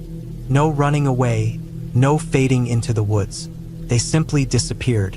1 second, they were crawling slowly toward us. The next, they were gone. No sound, no sign of where they could have run off to or how they managed to vanish without a trace. We scanned the entire perimeter with the night vision, rifles trained on every dark corner, every shadow. Nothing. No footprints, no signs of struggle, no broken branches or disturbed leaves that could tell us where they had gone. It was as if they had evaporated into the night air. The silence returned, heavy and oppressive. I could feel my heart pounding in my chest. My buddy and I looked at each other, not saying a word, each of us trying to understand what we had just witnessed. The guard commander came back slowly, still confused, his face pale in the green glow of his night vision goggles. We searched the area for hours, moving cautiously through the trees with our flashlights and night vision. We called in reinforcements, but they found nothing either. No signs of intruders, no tracks, no evidence of anyone else in the forest that night. The camp was untouched, the trenches undisturbed, everything exactly as it had been before the 4 figures appeared. In the weeks that followed, we stayed alert for any sign of movement, but nothing unusual happened again. No one ever explained the strange shapes we saw crawling toward us that night. There were no missing personnel, no reports of enemy activity nearby, and no clues left behind. I've replayed that night in my mind countless times, trying to find a logical explanation. Could it have been other soldiers moving stealthily? But why crawl so slowly, without responding? Were they animals somehow shaped like people in the night vision? But that movement was deliberate, and my buddy saw the same thing. The only conclusion I could reach was that we saw something or someone trying to get into our camp without making a sound, without revealing themselves. And then, when confronted, they disappeared in a way that didn't make any sense.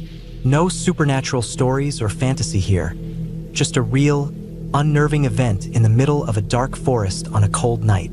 After that experience, I always made sure to trust my instincts on guard duty and to keep my guard up no matter how quiet the night seemed.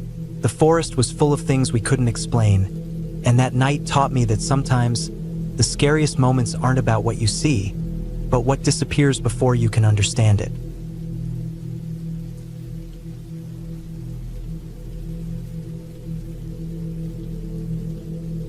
It was early September, the kind of early fall that still had some warmth in the air but carried a hint of chill at night. I had decided to go camping alone, wanting a break from the noise and mess of daily life. I packed light, just a small backpack with a tent, sleeping bag, some food, water, and a basic first aid kit. I picked a spot deep in the national forest, far from any marked trails or campgrounds, the kind of place where the trees grew tall and thick, and the only sounds were the wind in the leaves and the occasional bird call. I drove my old pickup truck down a gravel road that narrowed and twisted as it got deeper into the forest. The sun was still high when I found a clearing, a small flat area surrounded by towering pines and oaks. It wasn't much, just a patch of dirt with a few rocks scattered around, but it was perfect for a tent. The ground was dry and firm, covered with a thin layer of fallen needles and leaves that muffled footsteps. I parked, unloaded my gear, and started setting up camp. Pitching the tent took longer than I expected because the ground was a bit uneven and full of hidden roots. But after some shifting and digging with my hands, I got the poles in and the fabric stretched tight. I picked a spot nearby to build a fire ring, collecting dry stones from around the clearing and arranging them in a circle. Then I gathered small sticks and pine needles for tinder, slowly building the fire pile. The forest was quiet but alive. The occasional snap of a twig, the distant rustle of a small animal moving in the underbrush. As the sun started to lower, painting the sky with streaks of orange and pink, I lit the fire with a lighter. The flames caught quickly, crackling and sending up sparks that drifted lazily toward the darkening sky.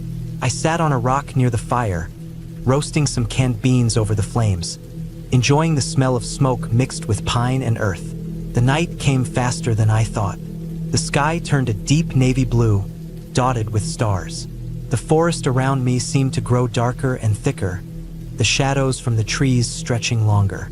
I zipped up my sleeping bag and lay inside the tent, the thin nylon walls rustling softly as a gentle breeze moved through the trees. I wasn't afraid. I had camped before, and I knew the forest well enough to feel comfortable. Still, being alone in the middle of nowhere was something else. It made me more alert to every sound. Around midnight, I woke up. Something was off. At first, I thought it was just the wind picking up, but then I heard it. The heavy crunch of footsteps on dry leaves, slow and deliberate, coming from the edge of the clearing. My heart quickened. I sat up quietly, trying to listen more carefully. The footsteps stopped suddenly, like whoever it was standing just beyond the trees, watching. I didn't have a flashlight within reach, only my phone, which was tucked in my pack outside the tent. I debated whether to get it or just stay still and wait. The footsteps started again, this time moving slowly around the perimeter of the clearing. I could hear the faint rustling of clothes or maybe a backpack, the snap of small branches under heavy boots. Fear trickled in. I remembered the stories I had heard about people wandering around campsites, looking for easy targets or just lost and dangerous. I considered shouting, but what if it provoked something? I was alone, unarmed, and unprepared for anything violent. The footsteps stopped once more, closer this time. I felt a cold sweat on my forehead. I quietly grabbed my small pocket knife that I always kept under my pillow and held it tightly, ready to defend myself if necessary. The noise outside the tent changed. The steps started moving away, more rapidly now, crunching through leaves and twigs. I stayed awake for hours, listening for any sign of a return. The fire had died down to glowing embers. I kept my eyes on the tent flap, barely daring to breathe. Just before dawn, the forest grew quiet again, only the soft chirping of morning birds breaking the stillness. When daylight came, I cautiously unzipped the tent and stepped outside. The clearing looked normal. No footprints or signs of someone passing through except faint tracks near the edge of the trees. I followed them carefully, noticing they led back toward the road I had come from. Whoever had been there had left, and apparently without much hurry. I packed up my camp quickly, eager to leave the place behind. On the drive out, I kept my eyes on the roadside, feeling the tension drain slowly from my body as I approached the edge of the forest. Later, safe at home, I thought back on the night. It wasn't ghosts or monsters that scared me, just the real fear of being alone and vulnerable, knowing someone else had been there, near my camp, and I hadn't seen them clearly. The forest was beautiful and peaceful by day, but at night, it held dangers I hadn't fully understood until then. That experience changed how I think about camping.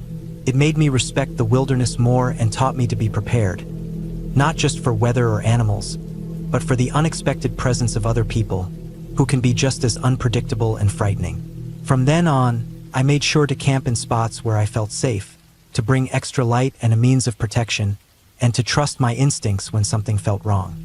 The forest is still a place I love, but I never forgot that night when I was alone, and footsteps circled my camp in the dark.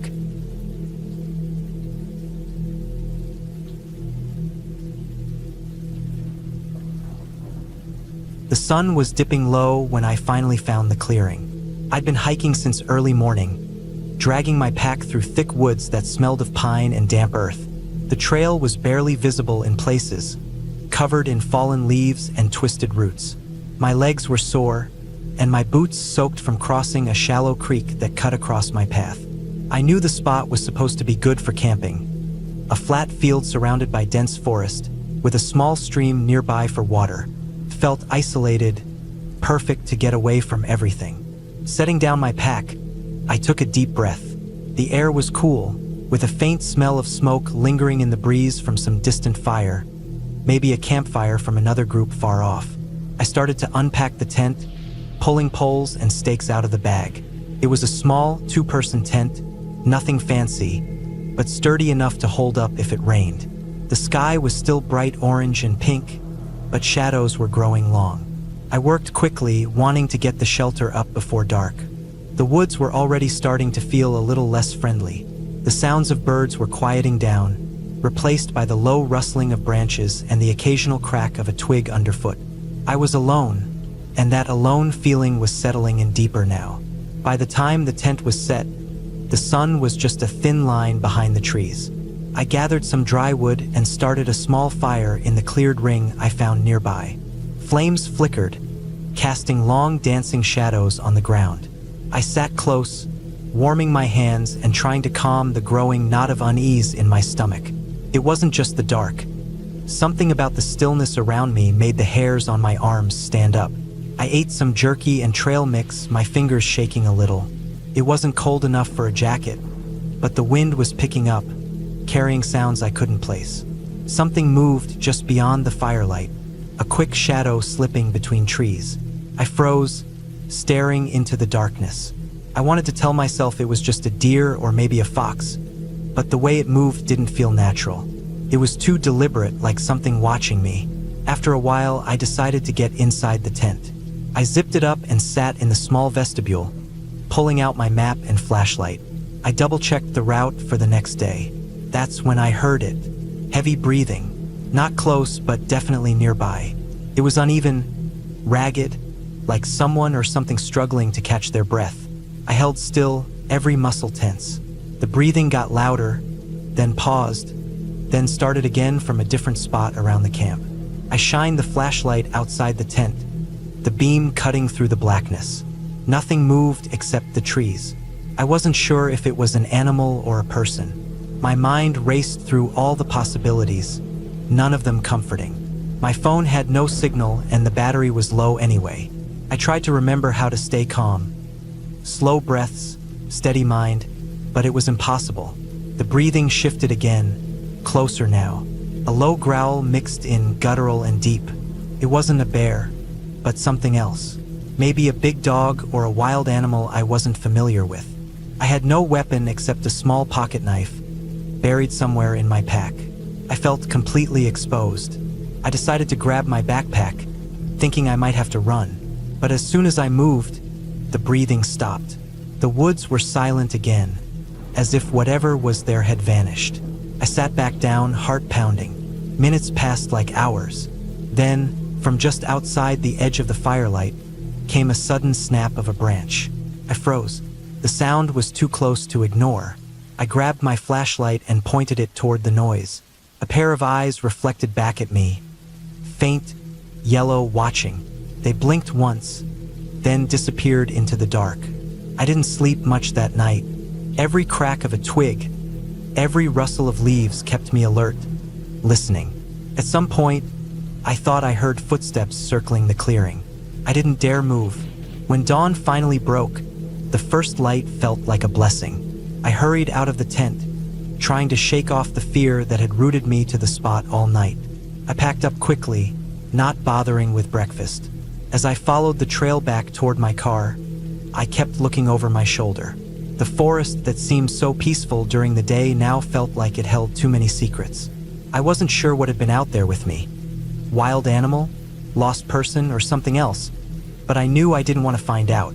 When I finally reached the parking area, my hands were shaking. I started the engine and sat there for a long moment, staring out into the trees. The sun was fully up now, bright and warm. The fear I felt slowly faded, replaced by a raw sense of relief. I promised myself I'd come back someday, but not alone, and not without being better prepared. That trip taught me something important. Nature is beautiful, but it can also be unpredictable and dangerous in ways you don't expect. Being alone in the woods at night strips away any illusions of safety. It's just you, the dark, and whatever is out there watching.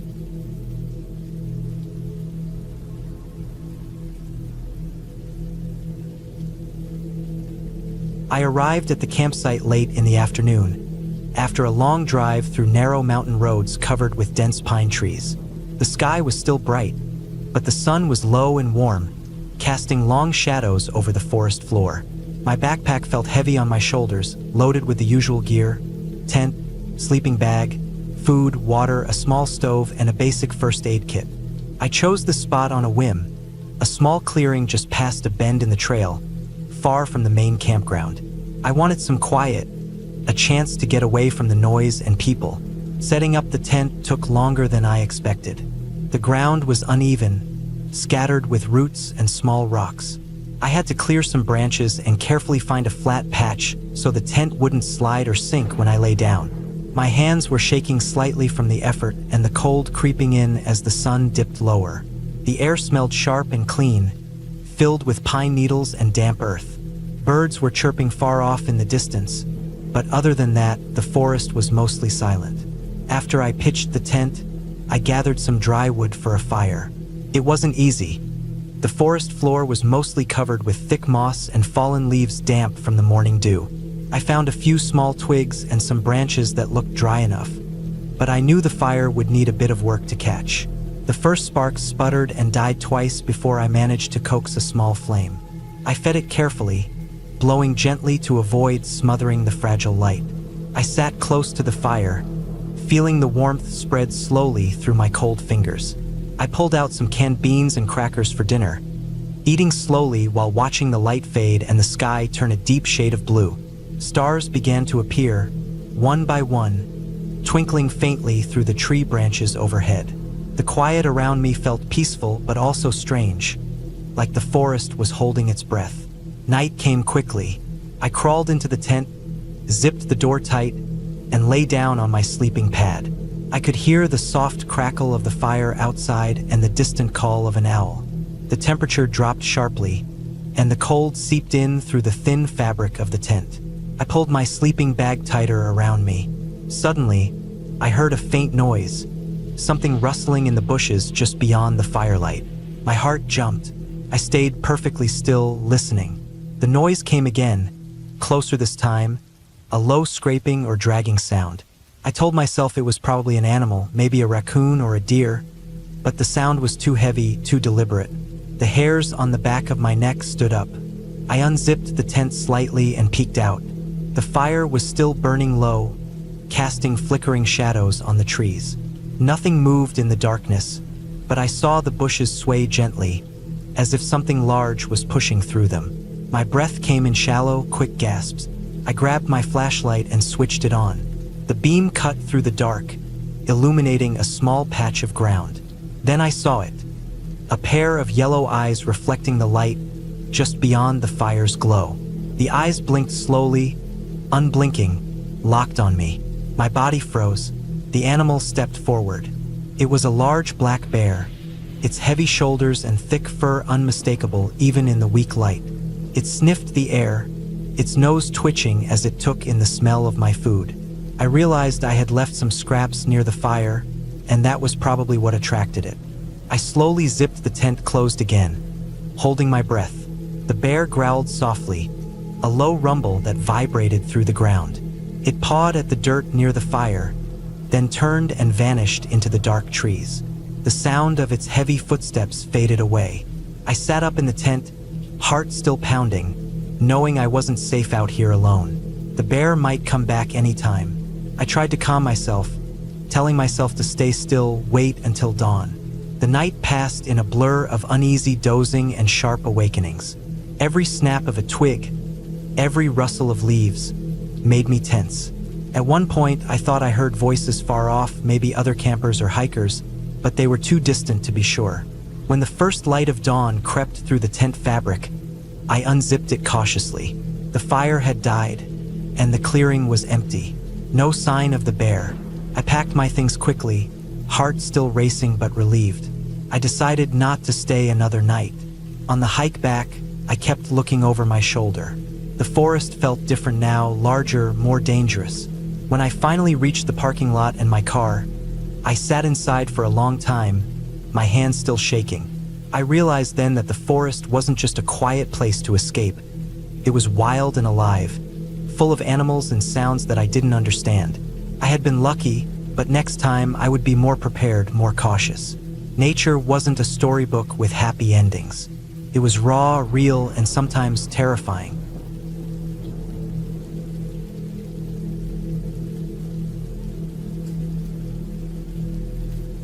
I had been looking forward to this camping trip for months. It was supposed to be a simple getaway. Just me, my backpack, and a small clearing near the edge of a dense forest I had never explored before. I picked the spot because it was quiet, far from roads and other campers. I wanted to get away from the noise of the city and the stress of work, to spend a few days alone with just nature and my thoughts. The drive up to the trailhead took longer than I expected. The last few miles were on a narrow dirt road, riddled with potholes and lined with thick trees so close I couldn't see the sky. When I finally parked, the sun was already sinking low behind the hills, throwing long shadows across the forest floor. I strapped on my pack, double-checked the contents: tent, sleeping bag, food, water, flashlight, extra batteries, and stepped onto the trail. The path was narrow and winding. I moved carefully, listening to the crunch of dry leaves underfoot and the occasional snap of a twig. Birds chirped quietly from the canopy above, and a light breeze stirred the branches. The air smelled like pine and damp earth. As I walked, the forest grew denser, darker. The fading light filtered through the trees, painting everything in shades of gold and deep green. After about an hour, I reached a small clearing surrounded by tall pines and firs. The ground was soft with moss and fallen needles. Perfect. I dropped my pack and started setting up my tent. It took a while, my fingers fumbling with the poles as the daylight slipped away.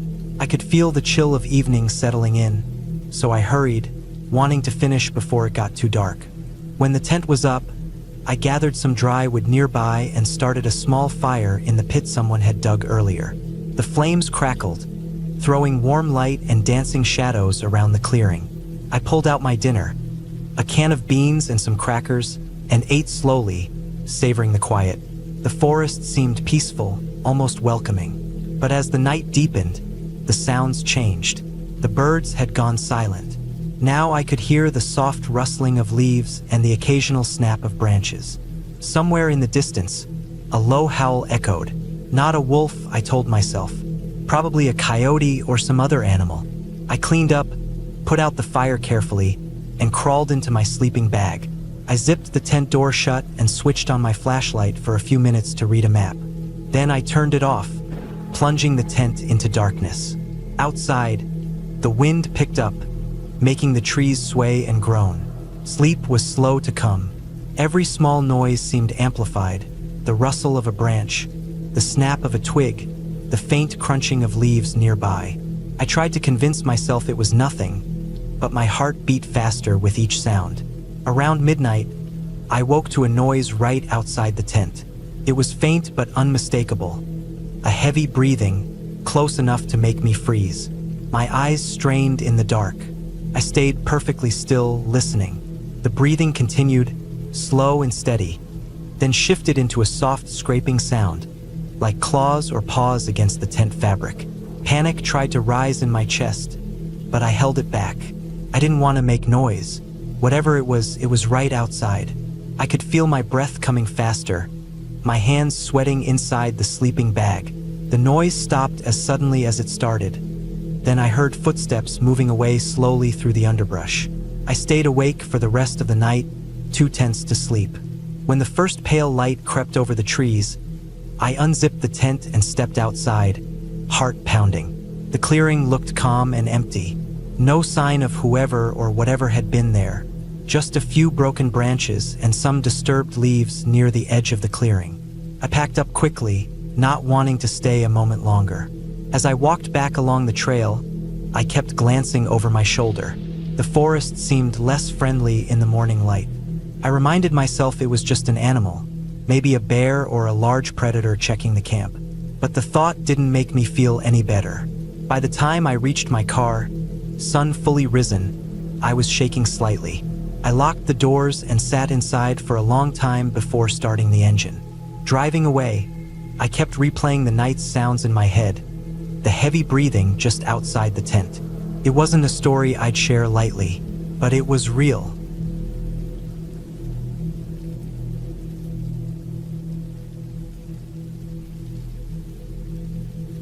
The sun had barely risen when we gathered in front of my house, ready for our annual camping trip.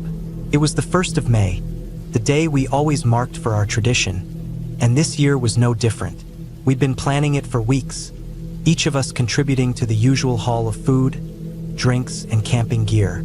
As always, a few of us stopped by the convenience store to grab some beer for the road. The plan was simple: head to the same camping spot we'd been to a dozen times, deep in the woods, set up camp, and drink until the sun went down. It was the kind of trip where we could just let loose, have fun, and forget about everything else for a while. By 5 a.m., everyone was packed into the car, bags full of stuff, and our spirits were high. It was still chilly outside, and the sun hadn't quite come up yet, but it didn't matter. We were used to the early mornings, the long drive, and the excitement of reaching our destination. It was tradition, and no matter what, we kept it. We drove through the countryside, the roads lined with the kind of greenery that always made me feel at ease. We passed the town and headed further out, deeper into the forest. When we finally reached the campsite, it was still relatively quiet. A few other cars were parked nearby, people unloading their gear and setting up their own spots. But we didn't pay them much attention. Everyone else was there for the same thing, enjoying the outdoors and having a good time. The sun was starting to warm the air as we set up our tents. We got a fire going, the smoke rising into the clear sky, and cracked open the first beers of the day. As usual, the whole group was in high spirits, laughing, joking, and just enjoying the moment. The spot we picked was nestled in the woods, just far enough from the other campers to feel like we had some privacy. But even so, we could still hear faint music in the distance from the other side of the campsite. It was nothing unusual, just some people playing music to keep themselves entertained, like we were. Hours passed. The day turned into late afternoon, and we found ourselves with empty cans scattered around the campfire. The music from the other campers had been playing pretty steadily throughout the day, but as the sun started to dip behind the trees around 7 or 8 p.m., the music suddenly stopped. First, we thought nothing of it. We figured the people near us were just winding down for the night, maybe getting some sleep. It wasn't uncommon for people to pack up and leave on the night of May 1st, since most of them were only there for the day. But we were staying for the whole weekend. Around that time, one of my friends, Jake, said he was going to go over and ask if anyone had a lighter. We'd forgotten to bring one, and he thought it wouldn't hurt to check with the nearby campers. He wandered off in the direction of where the music had been, but when he came back a few minutes later, he looked kind of surprised. "They're gone," he said, shaking his head. "I went over there, and no one's around. Everything's packed up. They must have left early." We all stood there for a moment, trying to process what he said. It didn't make sense. Normally, people stuck around at least until the 2nd of May, and we'd never seen anyone leave that early. But we shrugged it off. Maybe they just had somewhere else to be. Jake found a lighter, and we got the fire going again. It was starting to get dark now, the kind of dark where the trees almost swallowed up the light, and the air had that cool, crisp edge to it. We cracked open more beers and kept talking, trying not to think too much about the weirdness of the situation. The night carried on as normal, the sound of our laughter and conversation filling the space around us. But around 10 p.m., something changed. We heard it at first, a faint sound off in the distance, something like a giggle, the high-pitched laughter of girls playing in the woods. It wasn't unusual to hear people messing around in the dark, but the way it sounded made the hair on the back of my neck stand up. It didn't sound like normal laughter. It was distorted, like something was off, and it wasn't just the laughter. We started hearing footsteps, quick, light steps, like someone was running through the forest. We all froze, exchanging nervous glances. It didn't make sense. There was no one around, and even if there had been, no one would have been running like that in the woods. Felt wrong. "What the hell was that?" someone asked. "It's probably just some drunk people screwing around," Jake said, trying to brush it off. "Let's just keep drinking." We passed the beers around again, the laughter coming easier now as we tried to ignore the strange sounds. But the noises didn't stop. The running footsteps grew closer, and the laughter kept echoing through the trees, each time a little more distant, but still there. We'd drunk enough to feel pretty buzzed by now, but that didn't stop the fear from creeping in. Something didn't sit right about it. At this point, everyone was on edge, trying to act casual but feeling uneasy. The air around us felt thicker, like the forest had become a different place altogether. Then, we heard something even worse. Footsteps, heavy ones, coming towards us from the trees. They weren't fast or light like the running from earlier. These were slow, deliberate steps, like someone or something was walking toward us. Everyone immediately tensed up. We grabbed anything we could find, shovels, knives, sticks, and we prepared ourselves. We didn't know what we were going to face, but we weren't going to be caught off guard. But nothing came. The footsteps stopped just outside the clearing. We waited, hearts pounding in our chests, the crackling fire the only sound in the air. I swear, for a moment the whole forest went quiet. There was no sound of wind, no rustling of leaves, just absolute silence. The air felt charged, like something was about to happen. But then, the silence was broken by a snap of a twig somewhere to our left. We all jumped, our eyes darting to the darkness. We stood there for a long time, listening. The footsteps didn't return. It wasn't until we started to settle down again that we heard them once more, coming from the edge of the camp. They were getting closer. We all stood up, ready to fight whatever was out there. But again, nothing came. The footsteps stopped just out of view, and no one emerged. We kept quiet, waiting in the dark. We knew there was something out there, but whatever it was staying just far enough away that we couldn't see it. And then, just as suddenly as it had started, it stopped. The footsteps, the laughter, everything. It all went quiet. By the time we decided to try to get some sleep, we were all exhausted, but the tension in the air didn't let up. We lay in our tents, the sound of the wind rustling through the trees, the only thing that kept us from thinking too much about what had happened. Still, no one slept well that night. Every little noise had us on edge. A branch breaking, a distant snap of a twig. It all made us jump. When the morning came, we were all awake before the sun even rose. We were too afraid to stay in the tents any longer, and we all piled out, looking around. But there was no sign of anyone. No one had been there. The campsite was as quiet as it had been when we first arrived, and the tracks we thought we'd seen in the ground were gone. We looked for signs of whoever or whatever had been around us, but there was nothing. No footprints, no traces, just the quiet of the forest. As we packed up to leave, none of us said much. We all knew what we had experienced, and though we couldn't explain it, we were all shaken. That night, whatever had been in the woods with us wasn't human, and we were lucky that it didn't come any closer. To this day, we've never talked about it much. Maybe we were all just drunk, maybe we heard things that weren't there, but something happened that night, and none of us will ever forget it. Even now, I can't help but wonder if we were just a little too close to something we shouldn't have been.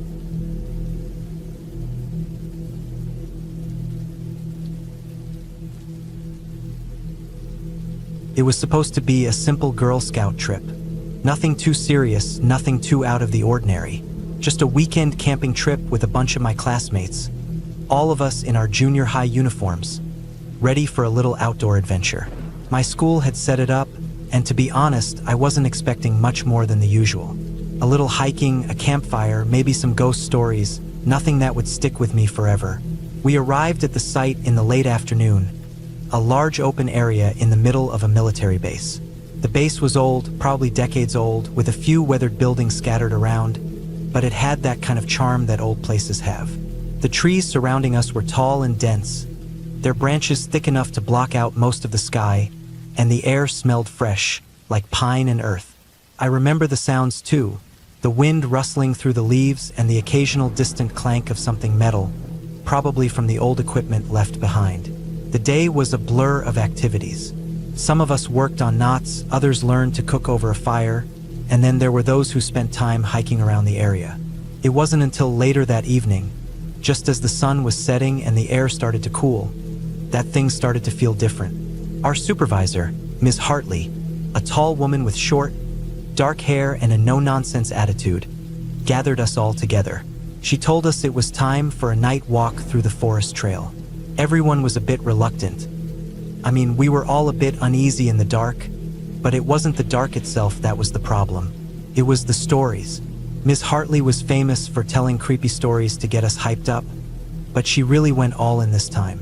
The quality of the microphone she used was awful. Static crackled and distorted most of what she said, but she still managed to get her point across. I don't remember all of it, but there was something about soldiers from the old military base, how they used to patrol these woods, and how some of them never came back. There were stories about strange sounds in the night, and how some people thought they saw things moving just outside the range of their flashlights. It wasn't exactly terrifying, but it was enough to make everyone feel a little uneasy, especially since we were walking through the woods at night, with only our flashlights to guide the way. We began our hike, a long line of girls walking silently, the only sounds being our footsteps crunching against the forest floor and the occasional murmur from someone ahead of me.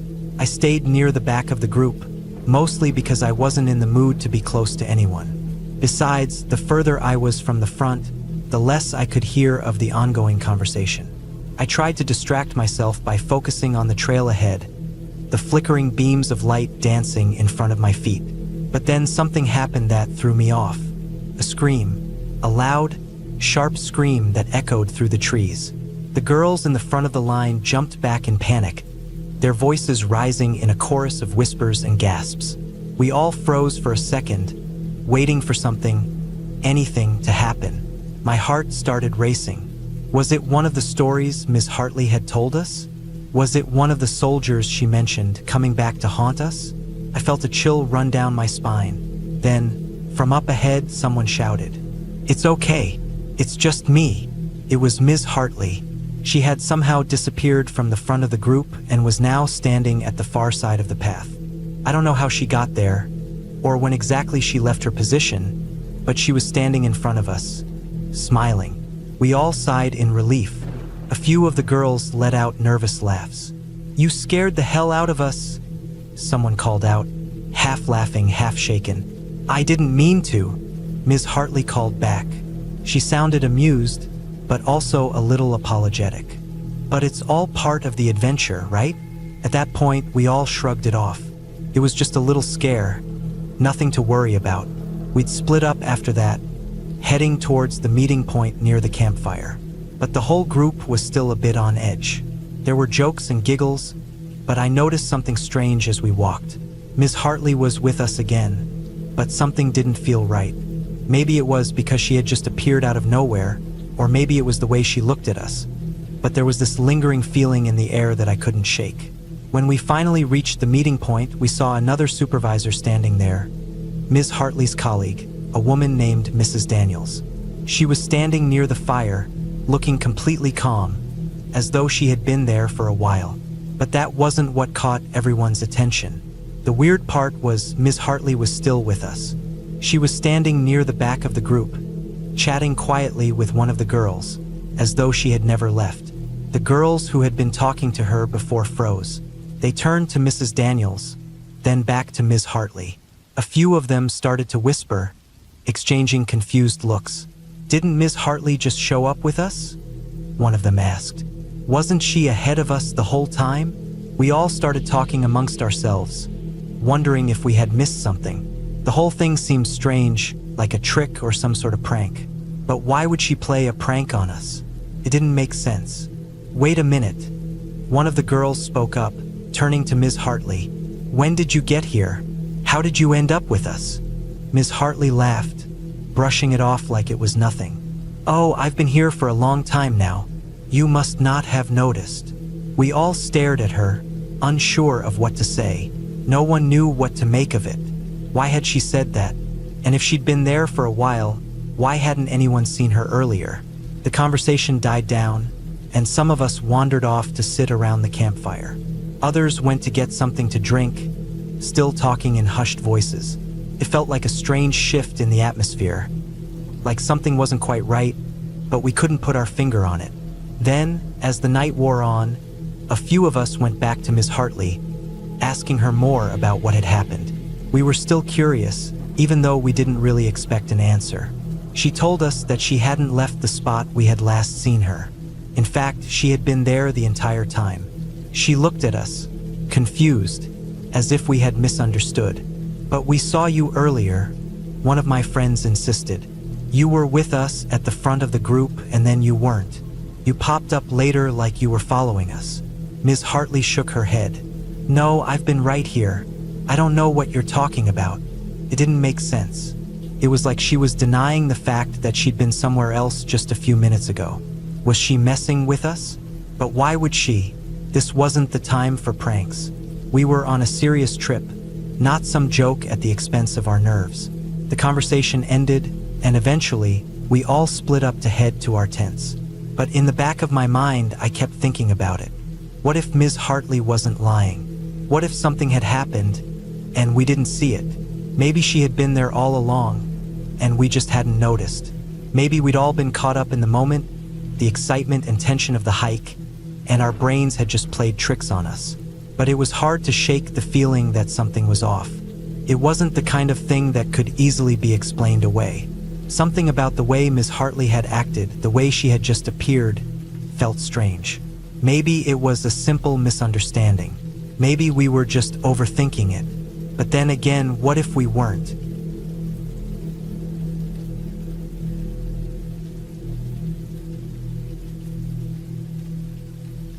It was the early 90s. I must have been barely 10 months old, still in diapers, barely able to sit up on my own. My parents, young and full of confidence, were living in Lesotho at the time.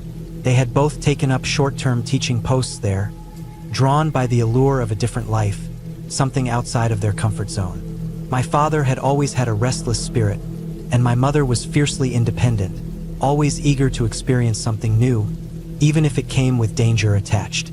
They hadn't been parents long, but they were already used to making bold decisions without a whole lot of planning. It was during the school break when they decided to head north and explore Zimbabwe's national parks. They packed up an old Greenland Rover Defender that had already seen better days. It leaked in the rain, had rust patches under the wheel wells, and sometimes made a noise in the gearbox that sounded like loose coins in a blender. But it ran. My mom said they tossed a canvas tent in the back, a cooler of food, some basic cookware, and a couple of sleeping bags. That was it. No weapons, no GPS, no satellite phone, not even a machete. Just two naive teachers and a baby, heading deep into Africa's untamed wilderness. The parks in Zimbabwe are vast, wild, and stunning. Huge open plains surrounded by thick bushveld, teeming with wildlife. Elephants, lions, hyenas, leopards. It's a raw and primal place, and at the time, far less developed or regulated than it is today. Back then, you could drive out, find a flat piece of ground near a watering hole or a clearing, and just pitch a tent. No formal campsites, no rangers making sure tourists stayed safe. You were on your own. On the night it happened, they had been camping near a dry riverbed not far from the edge of a mopane forest. The area was open and wide, and during the day they had seen a few giraffes passing in the distance. They'd also seen a set of hyena tracks in the dried mud near their tent, but it hadn't raised any red flags. They thought it was cool, even exciting. My father had even taken a picture of the paw prints beside his boot to compare the size. They thought they were in control of the situation. That evening had been calm and warm, and as the sun set over the acacia trees, the sky had turned that brilliant orange-pink that seems to only happen in southern Africa. My father made a small fire using some wood they'd gathered earlier, and they'd eaten rice and canned beans while holding me in their lap. I apparently loved the firelight. I'd sit completely still, mesmerized, watching the flames flicker and dance. When it got dark, they zipped the tent shut and all lay down together inside. They didn't have a crib or a proper bed for me, so they just laid out one of the sleeping bags and put me in between them. My mom had told me that the night sounds of the bush had always soothed her. The way the cicadas chirped in pulses, the low hoots of distant owls, and the occasional bark of a baboon high in the trees. That night, though, she said it felt different. The air felt heavier, the sounds sharper. First, it was nothing, just the distant yipping of hyenas far off in the bush. It was a familiar sound. In Lesotho and even on past camping trips, they had heard hyenas at night. But these were closer. It sounded like coughing at first. That's what my dad thought it was. Just someone clearing their throat out in the dark. But in the stillness of the night, the sound cut through everything. A kind of guttural wheeze, raspy and uneven, like something breathing through a broken pipe. The strange noises came and went, but then I started making baby noises, just innocent, soft gurgling sounds. My mother told me later that babies don't realize that sound can attract attention in the wild. I didn't know that anything was wrong. I just cooed and babbled the way babies do. It wasn't long before the noises outside changed. There were more of them now, and they were closer. My parents couldn't see anything, but they could hear movement. Low, snuffling grunts, the crunch of dry twigs under something heavy, and that same coughing, echoing from multiple directions. Then came the unmistakable sound of something brushing against the side of the tent. A soft, deliberate sound, like rough for dragging across canvas. I had started crying by then, confused and probably picking up on my parents' fear. My mother was breathing fast, and my father had gone completely still. Neither of them spoke, not even a whisper. They just lay there, holding me tight between them, hoping the animals would lose interest. But they didn't. My father had once told me that what terrified him the most wasn't that there were predators outside. It was that they were so quiet. Hyenas are known for their loud cackles and whoops, but these ones were silent. No laughter, no yelping, just the occasional snort or grunt. It felt like they were working together, thinking, surrounding the tent slowly and methodically. Then something started sniffing the edge of the tent. My mother said it was the strangest sensation, hearing an animal breathing just inches from her face through a sheet of thin fabric. His breath was hot and smelled like rotting meat. She knew then that they weren't just curious. They were hunting. The animal started pawing at the bottom edge of the tent, right near where my feet were. His claws caught on the canvas and pulled. The tent shifted slightly. My mom shifted her body, placing herself between the edge of the tent and me, trying to shield me. My father, in a panic, reached for the torch, but it was buried under the sleeping bag or maybe even left outside the tent. In the rush of setting up camp, they hadn't thought to keep it close. My mom says that in that moment, something broke inside her. She wasn't thinking anymore. It wasn't a plan. It was instinct. She was terrified, not just for herself but for me. The animal was trying to dig under the tent now, pushing at the earth, making a low growl that rumbled through the fabric. She could see the impression of its head against the side of the tent, the round shape of its skull, the glint of its eyes from the moonlight outside. She said she didn't even think. She just balled her fist, sat up slightly, and with every ounce of strength she had, she punched the thing in the snout. Her fist connected with a wet, rough surface. She hit it hard, hard enough that she felt a jolt shoot up her arm, and for a moment, she thought she had broken something. There was a high-pitched yelp, sharp and startled, not like an animal in pain but like something confused and afraid. Then came the sound of scuffling outside. Not just one animal running, but many. Leaves and twigs crunching, claws scratching the dirt, the slap of paws against the dry ground. And then silence, dead silence. No more coughing, no snorting, nothing. The whole encounter couldn't have lasted more than 5 minutes, but my parents said it felt like hours. They didn't move for a long time, just lay there, bodies tense, listening, not sure if the animals were truly gone or just waiting. Eventually, my mother said she started to shake. Her body just gave in to the fear that had been building. My father finally found the torch, and when he turned it on, the yellow beam cast strange shadows on the fabric of the tent, but nothing outside made a sound. At first light, they unzipped the tent and stepped outside. The fire had gone out in the night, and the ash was cold. Around the tent, the earth was torn up. There were paw prints everywhere, circling and overlapping. Some came close to the fire pit. Others led off into the bush. Near the corner of the tent, they found where the hyena had been digging. Deep claw marks gouged into the dirt, and a small torn section of the tent fabric where my mother's fist had struck through the wall. My father was pale. He'd always prided himself on being rational, practical. But that morning, he looked shaken. My mother stood there quietly, holding me in one arm, staring into the trees. They didn't wait to pack up properly. My father stuffed the tent and the sleeping bags into the back of the Land Rover without folding them. They drove off without eating, not even checking the oil or the tires, just bumping over the rough trail back toward the main road. They didn't speak much during the drive. Later, they learned that hyenas are opportunistic predators. They're strong, clever, and persistent. They're known to test tents, to try and pull down fabric to get to whatever is inside. And a baby crying in the middle of the night might have sounded like a wounded animal, an easy meal. They also learned that it's incredibly rare for people to survive such close encounters without some kind of weapon or intervention. They had been lucky, very lucky, but my mom doesn't think it was just luck. She says something changed in her that night. Some primal part of her woke up, the part that would do anything to protect her child. And for whatever reason, that punch was enough to scare the animals away.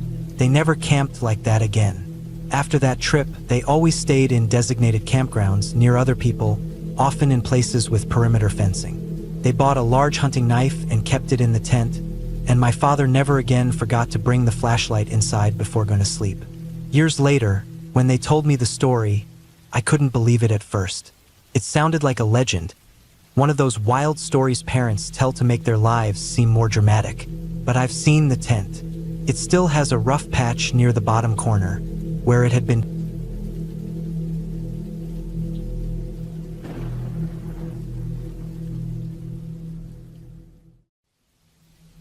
It was sometime in late October, about 3 years ago, and the air had that dry, cold bite it gets when summer finally gives up for good. Leaves were starting to fall and crunch underfoot, and most of the trees had already started to thin out. That kind of weather always made me think of getting away from people, shutting off my phone, and just spending a night out in the woods. So when my buddy hit me up saying he was itching to do a quick overnight trip to one of our old camping spots out in the sticks not far from where I grew up in Kentucky, I didn't think twice. We'd both been there plenty of times, and even though it had a weird reputation, stories about people going missing or strange folks coming down from the hills, it had always been fine for us. Quiet, remote, and peaceful. The spot was maybe 45 minutes from town if you didn't count the last 10 miles of dirt road. You could barely call that a road. It was really just packed earth with deep ruts that filled with water when it rained. I remember my truck sliding a bit as we climbed up into the woods, tires spinning now and then in patches of slick mud and loose gravel. We were bouncing around in the cab, laughing at how rough it was, windows down with cold wind hitting our faces. We passed the small trail marker we knew by heart and then pulled off into the clearing. The lake, calm and black as ink, sat still just beyond the trees, and the sun had already started to dip low behind the ridge. It didn't take long to get camp set up. We had a small 2-man tent, some folding chairs, and enough firewood to last us the night. After everything was situated, we got a fire going and cooked up a couple hot dogs. We sat back and just let the hours drift by. We were both tired, not physically, but in that mental way where being away from town starts to unclench your brain. No buzzing notifications, no other voices, just the wind in the trees and the steady crackle of the fire. It must have been around midnight when we first started paying attention to the sounds coming out of the woods. Nothing strange at first. You hear things at night in the forest. Twigs snapping, wind rustling dead leaves, maybe a deer snorting off in the dark. We both grew up in this region, and these were just the background noises of the place. But what got us both to sit up a little straighter was the first splash. It was loud, not like a pebble or small branch falling in. This sounded like something big had landed in the water. We were maybe 100 feet from the lake, through some thin brush and trees. The sound was heavy, sudden, and sharp, echoing slightly across the still surface. I figured maybe a beaver had slapped its tail or a big fish had come up near the surface and jumped, but it didn't really sound like either of those. We both looked over toward the water but couldn't see anything. It was too dark, even with the moon up. No movement, No ripples catching the light. Just black water, still and quiet again.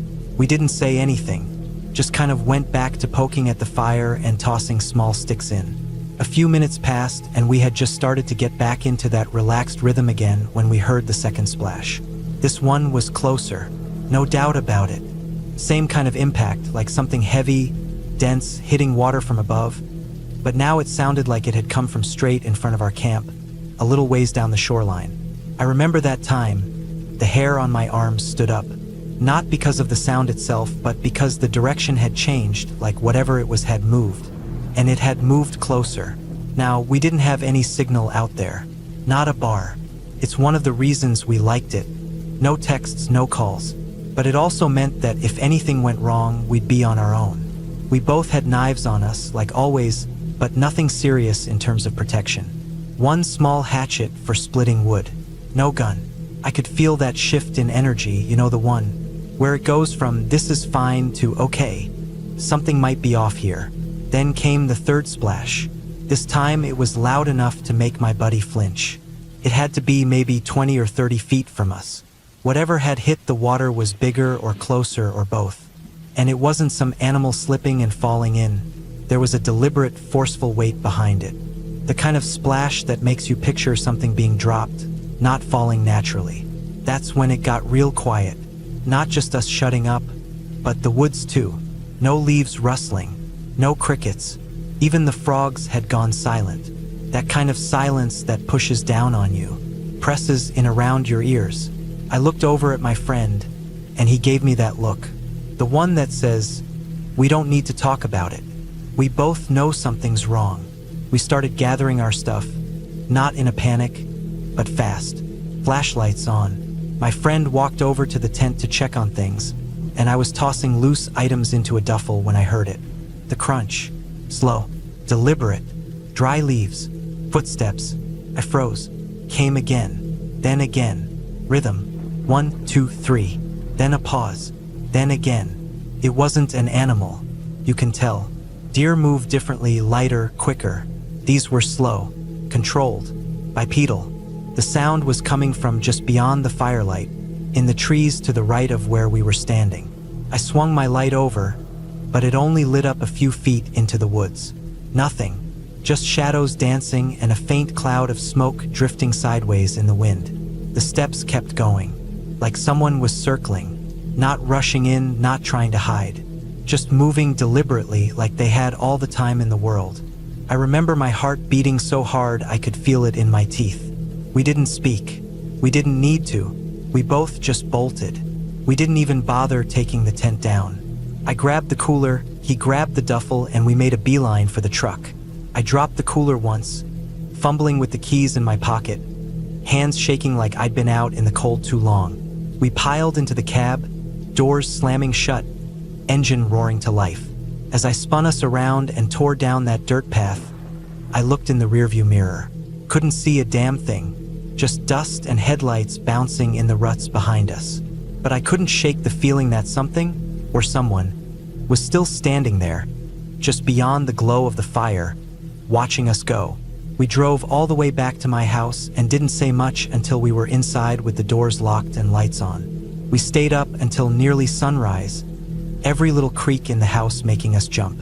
It wasn't until daylight broke and we had that first cup of coffee in our hands that we agreed to go back and get our stuff. Neither of us wanted to, but we knew we couldn't leave it out there. When we returned that morning, everything was still there. Tent untouched, fire burned down to cold ash, cooler still where I dropped it.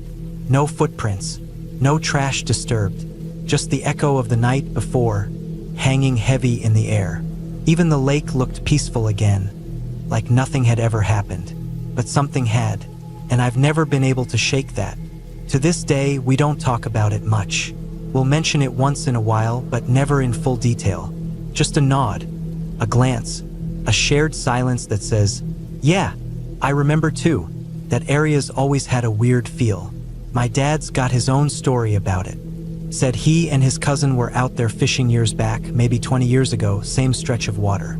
They'd anchored their little boat near the shore and were just sitting in silence, casting lines, when they started hearing movement from the woods off to their right. Dad said it started like soft rustling, then turned into full footsteps. When they turned, they saw a group of people coming out of the trees. Not hiking, not walking with purpose, just kind of lumbering. Moving in a weird way, like they were hurt or out of it. Dad said they looked dirty. Clothes all torn up. Long hair hanging down like they hadn't seen a mirror in months. They didn't say anything. Didn't yell or ask for help. Just kept moving toward the water, slow and steady. My dad and his cousin got spooked fast. They had a pistol in the tackle box, always did.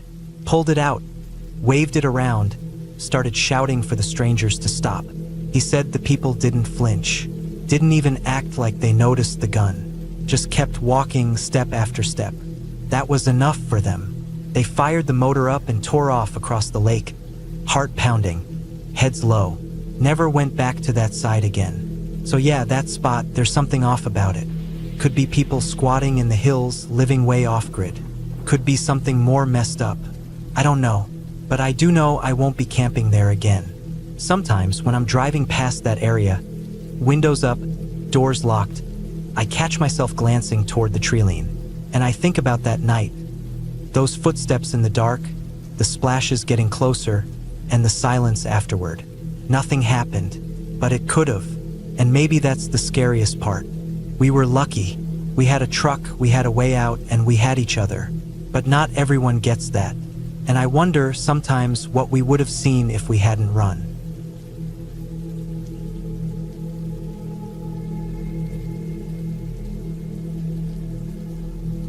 We were slowly making our way toward North Dakota, driving state by state, taking our time on the way to my sister's UIL competition. It was supposed to be this kind of bonding trip for the three of us, my mom, my sister, and me. We stopped and camped along the way, which sounded fun at first, especially because I didn't have to be in school and we could just enjoy the road. But the part one remember most was when we camped in Minnesota. That state looked beautiful, at least at first glance. Tall trees, winding trails, wide open skies. But everything about that place ended up feeling off, like the woods were pretending to be friendly. It wasn't even just the weather that bothered me. There was this strange warning everyone was talking about. The park staff told us something I still think about. They told campers to be careful walking or biking under the big trees because some local birds, actual birds, not hawks or eagles, just regular but aggressive birds, had been swooping down and attacking people's heads. Not pecking, not tapping, snatching and clawing at heads like they were nesting in your hair. I remember a laminated sheet pinned to the bulletin board near the trail map. The paper looked like it had been printed on a cheap office printer, like no one really wanted to deal with the fact that something strange was happening, but they had to cover themselves. The sheet said to wear hats, avoid trees at dusk, and keep small children close. That's the kind of thing that sounds fake until you're standing underneath one of those trees and you realize just how big and thick the branches are, how easy it would be for something to sit up there and wait. But that's not the part that really stayed with me. It was one night in particular. We'd already been camping for a couple days at this spot in Minnesota. The weather had been up and down the whole time. The skies would be calm and blue one minute, and then by dinner time, clouds would roll in and the whole place would start to feel damp and gloomy. That day had been worse than usual. It had rained off and on, but nothing too heavy until the evening. We ate dinner sitting on fold-out chairs, swatting at mosquitoes and hunching under the little flap of tarp Mom had clipped up to give us cover. She made some soup with her camp stove, and I remember how it smelled warm and peppery, but I wasn't that hungry. The air felt like it was thick with something, not just moisture. It was like waiting for something to pop. I had the worst setup in the tent. Mom and my sister both had these air mattresses they brought from home, just regular ones, not even the camping kind, and somehow I ended up just on the ground with a sleeping bag and a foam pad that didn't do much. I was smaller than them, younger, so I guess they thought I'd be fine on the floor. I tried not to complain, but that night it felt especially unfair. The rain started heavy right after we zipped ourselves in for the night. It wasn't just light pattering. It pounded the tent like 1,000 fingers tapping all at once. I could hear the trees groaning, the leaves smacking against each other like the whole forest was swaying harder than usual. The water pooled fast. Even though the tent had a rainfly, it wasn't enough. The sides leaked, and I felt the ground underneath me turn to cold mud. My sleeping bag soaked through within minutes. I tried curling up to keep warm, shifting to avoid the worst of the water. But it didn't matter. I was wet and cold and stuck in the corner. Meanwhile, my sister and mom were on their air mattresses, elevated, dry, and sleeping like nothing was wrong. I wanted to climb up with one of them, but there was barely enough space for one person on each bed. When I asked if I could squeeze in, they said no. I don't even think it was meant to be mean. They just didn't think it was that bad. Or maybe they were already half asleep. I don't remember them yelling or anything, just saying no like it was nothing. So I curled up tight inside the damp bag and felt everything sink in. The cold, the sound of the storm, the way I was shaking, not just from the weather but from how unfair everything felt. I hated that moment more than anything, the kind of memory that sticks to you. I don't know how much time passed, but at some point, we heard someone outside.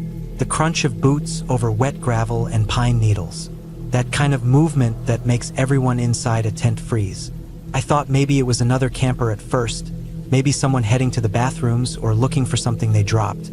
But then there was a voice, clear and low from the other side of the nylon wall. It was the park ranger who had spoken to us before. I couldn't see him, but I recognized his voice right away. He was the one who gave the bird warning on our first day.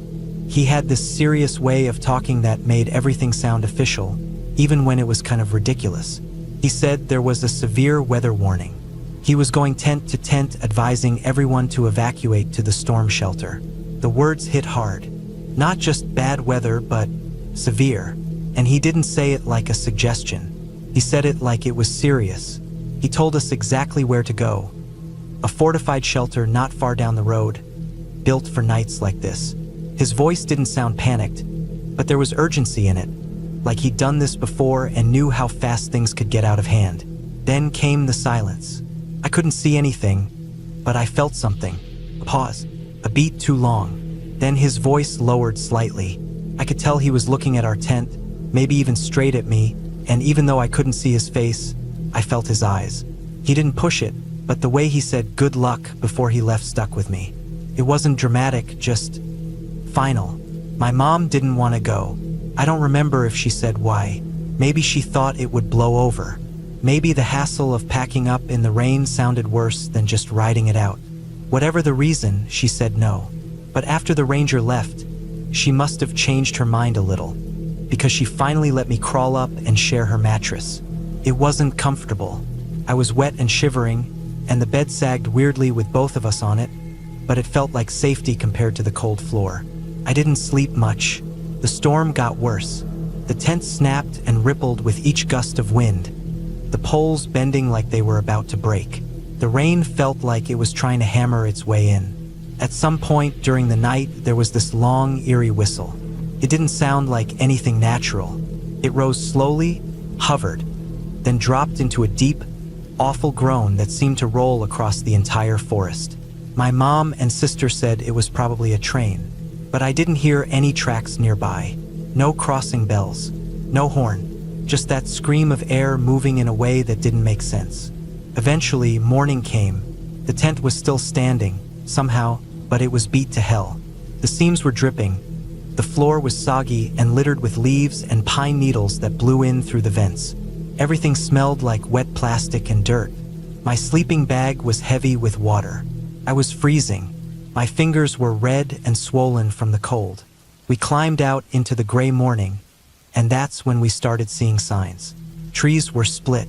Not everywhere, just in spots, but enough to notice. Branches scattered across the campground like matchsticks. A trash can halfway down the hill had been lifted and tossed, lid missing. The picnic table near our site had a piece of someone's tarp wrapped around one leg like a flag. And then someone, another camper, told us the shelter had gone into lockdown because of an actual tornado warning. Not a storm. Tornado. The sound I heard that night, the whistle and that awful groan, that had been the wind spiraling up into something dangerous. A funnel must have passed nearby. Maybe not right over us, but close enough to cause damage, to shake the tent and split branches. The ranger had been right to warn us. That shelter had been built for exactly that situation. And we didn't go. My mom didn't say much, but I could tell she felt it. that mix of guilt and stubbornness. She never apologized out loud, not exactly.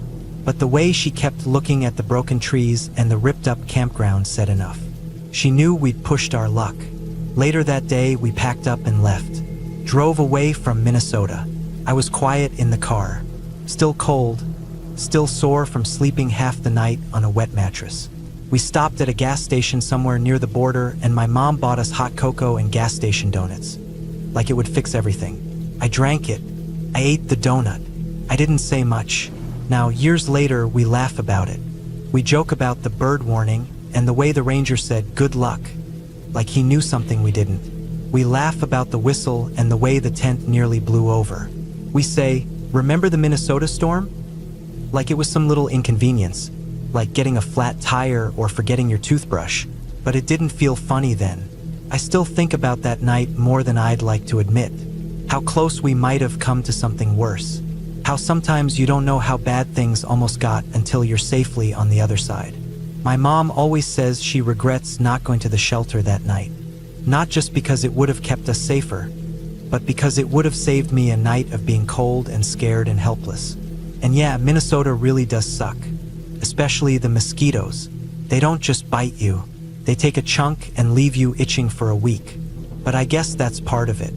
You remember the weather, the bugs, the near misses. You carry it with you. Maybe that's what camping's really about. The memory of what almost happened. And the fact that you're still here.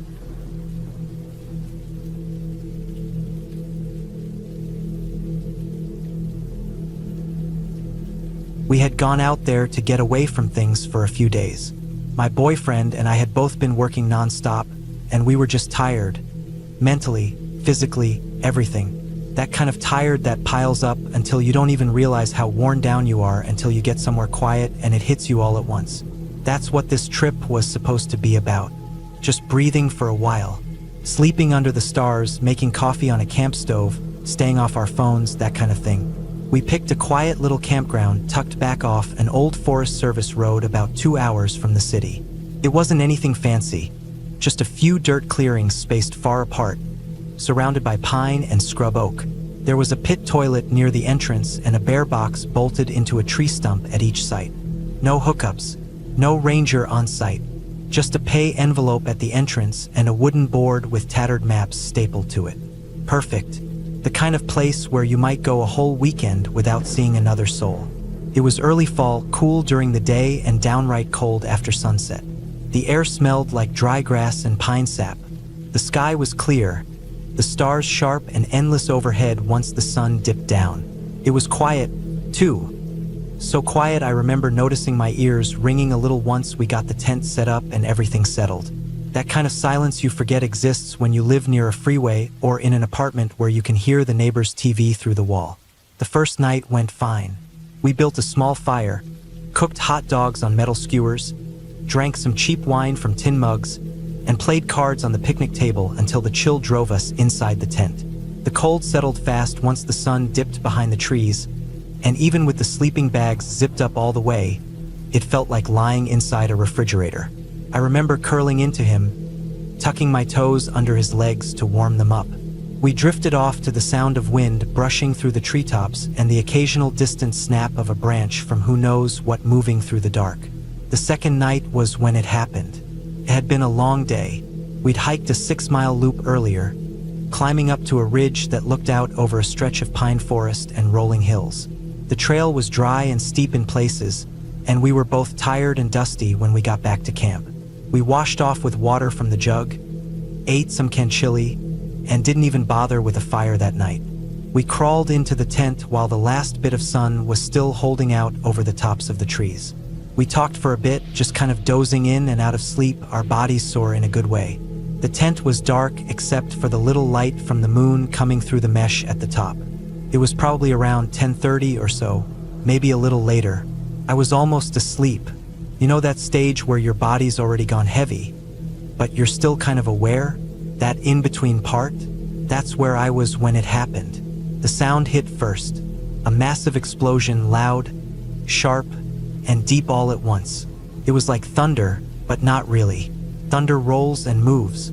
This was just one huge, fast, violent bang, like something had ruptured or detonated.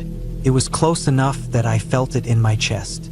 My boyfriend's arm clamped around me at the exact same time that I jolted upright. The whole tent shook.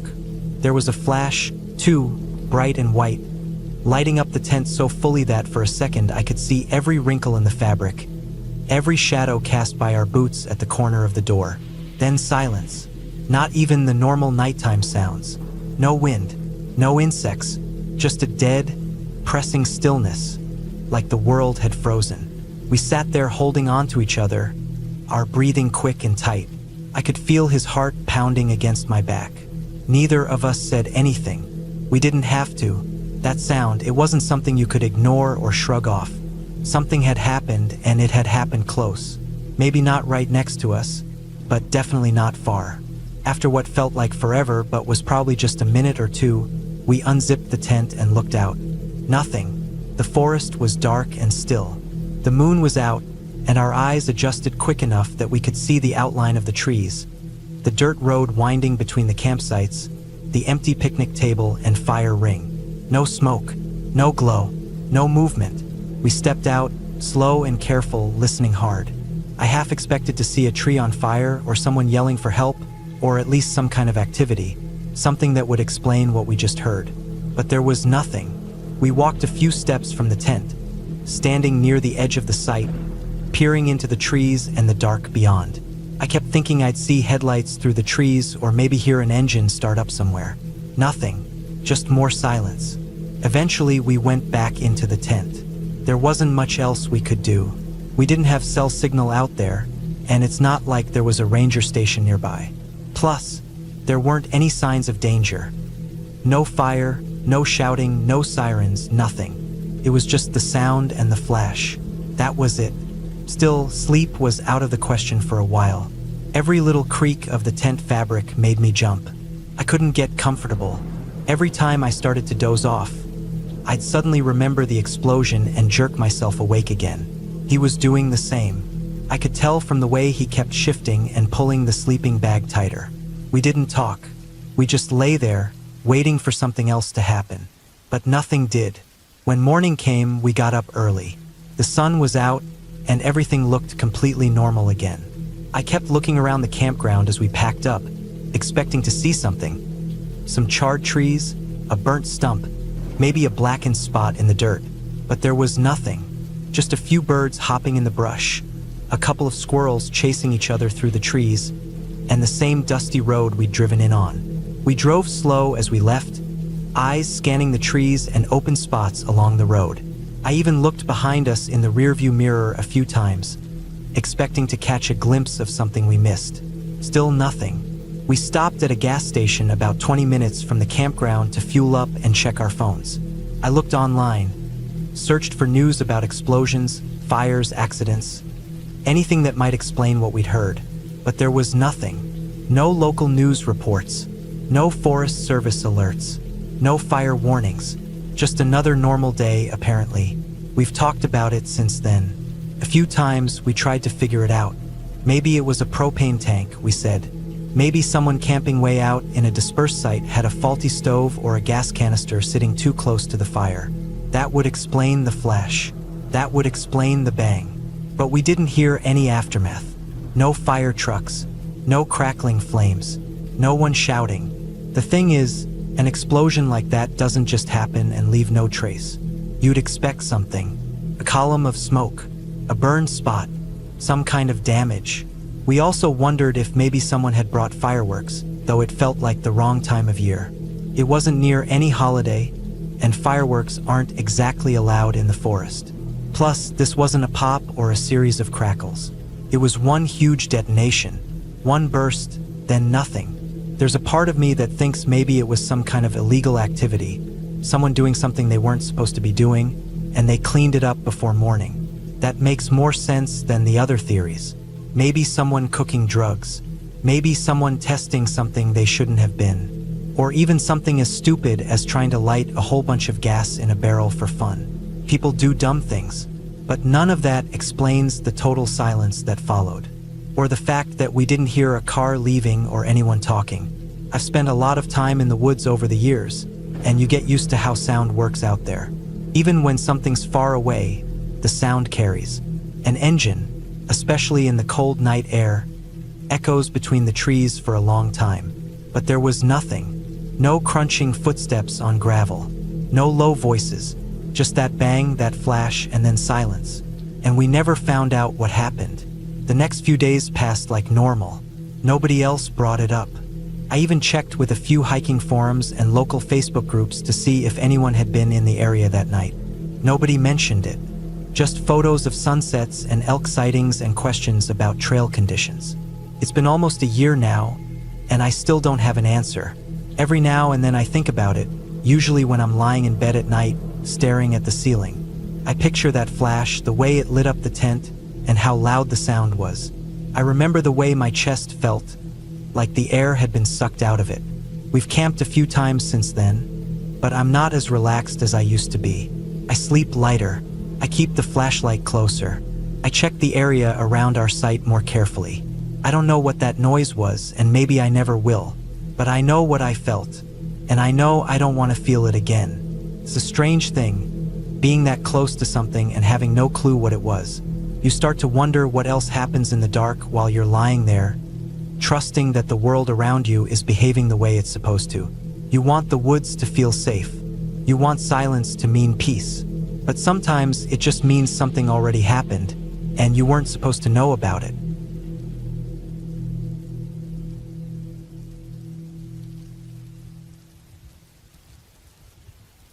The sun had barely risen when we gathered in front of my house, ready for our annual camping trip. It was the 1st of May, the day we always marked for our tradition, and this year was no different. We'd been planning it for weeks, each of us contributing to the usual haul of food, drinks, and camping gear. As always, a few of us stopped by the convenience store to grab some beer for the road. The plan was simple: head to the same camping spot we'd been to a dozen times, deep in the woods, set up camp, and drink until the sun went down. It was the kind of trip where we could just let loose, have fun, and forget about everything else for a while. By 5 a.m., everyone was packed into the car, bags full of stuff, and our spirits were high. It was still chilly outside, and the sun hadn't quite come up yet, but it didn't matter. We were used to the early mornings, the long drive, and the excitement of reaching our destination. It was tradition, and no matter what, we kept it. We drove through the countryside, the roads lined with the kind of greenery that always made me feel at ease. We passed the town and headed further out, deeper into the forest. When we finally reached the campsite, it was still relatively quiet. A few other cars were parked nearby, people unloading their gear and setting up their own spots. But we didn't pay them much attention. Everyone else was there for the same thing, enjoying the outdoors and having a good time. The sun was starting to warm the air as we set up our tents. We got a fire going, the smoke rising into the clear sky, and cracked open the first beers of the day. As usual, the whole group was in high spirits, laughing, joking, and just enjoying the moment. The spot we picked was nestled in the woods, just far enough from the other campers to feel like we had some privacy. But even so, we could still hear faint music in the distance from the other side of the campsite. It was nothing unusual, just some people playing music to keep themselves entertained, like we were. Hours passed, the day turned into late afternoon, and we found ourselves with empty cans scattered around the campfire. The music from the other campers had been playing pretty steadily throughout the day, but as the sun started to dip behind the trees around 7 or 8 p.m., the music suddenly stopped. At first, we thought nothing of it. We figured the people near us were just winding down for the night, maybe getting some sleep. It wasn't uncommon for people to pack up and leave on the night of May 1st since most of them were only there for the day. But we were staying for the whole weekend. Around that time, one of my friends, Jake, said he was going to go over and ask if anyone had a lighter. We'd forgotten to bring one, and he thought it wouldn't hurt to check with the nearby campers. He wandered off in the direction of where the music had been, but when he came back a few minutes later, he looked kind of surprised. "They're gone," he said, shaking his head. "I went over there, and no one's around. Everything's packed up. They must have left early." We all stood there for a moment, trying to process what he said. It didn't make sense. Normally, people stuck around at least until the 2nd of May, and we'd never seen anyone leave that early. But we shrugged it off. Maybe they just had somewhere else to be. Jake found a lighter and we got the fire going again. It was starting to get dark now, the kind of dark where the trees almost swallowed up the light, and the air had that cool, crisp edge to it. We cracked open more beers and kept talking, trying not to think too much about the weirdness of the situation. The night carried on as normal, the sound of our laughter and conversation filling the space around us. But around 10 p.m., something changed. We heard it at first, a faint sound off in the distance, something like a giggle, the high-pitched laughter of girls playing in the woods. It wasn't unusual to hear people messing around in the dark, but the way it sounded made the hair on the back of my neck stand up. It didn't sound like normal laughter. It was distorted, like something was off.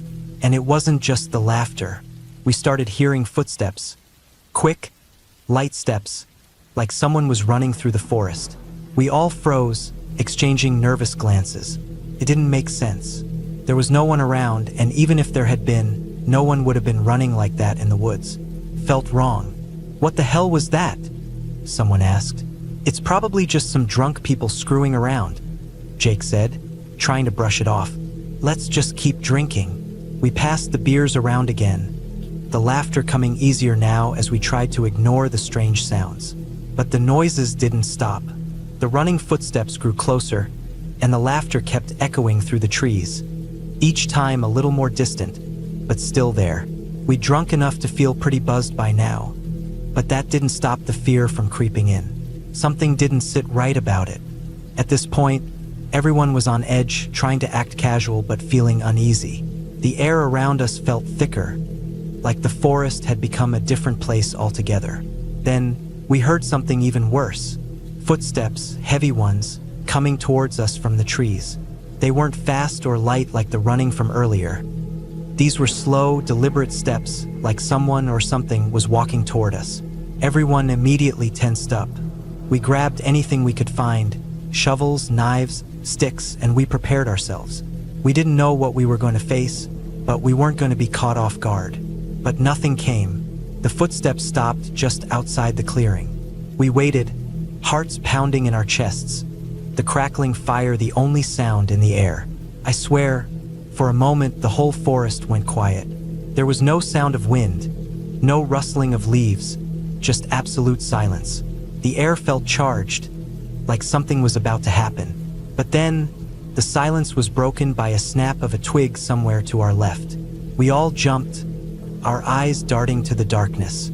We stood there for a long time, listening. The footsteps didn't return. It wasn't until we started to settle down again that we heard them once more, coming from the edge of the camp. They were getting closer. We all stood up, ready to fight whatever was out there. But again, nothing came. The footsteps stopped just out of view, and no one emerged. We kept quiet, waiting in the dark. We knew there was something out there, but whatever it was staying just far enough away that we couldn't see it. And then, just as suddenly as it had started, it stopped. The footsteps, the laughter, everything. It all went quiet. By the time we decided to try to get some sleep, we were all exhausted, but the tension in the air didn't let up. We lay in our tents, the sound of the wind rustling through the trees, the only thing that kept us from thinking too much about what had happened. Still, no one slept well that night. Every little noise had us on edge. A branch breaking, a distant snap of a twig. It all made us jump. When the morning came, we were all awake before the sun even rose. We were too afraid to stay in the tents any longer, and we all piled out, looking around. But there was no sign of anyone. No one had been there. The campsite was as quiet as it had been when we first arrived, and the tracks we thought we'd seen in the ground were gone. We looked for signs of whoever or whatever had been around us, but there was nothing. No footprints, no traces, just the quiet of the forest. As we packed up to leave, none of us said much. We all knew what we had experienced, and though we couldn't explain it, we were all shaken. That night, whatever had been in the woods with us wasn't human, and we were lucky that it didn't come any closer. To this day, we've never talked about it much. Maybe we were all just drunk, maybe we heard things that weren't there, but something happened that night, and none of us will ever forget it. Even now, I can't help but wonder if we were just a little too close to something we shouldn't have been.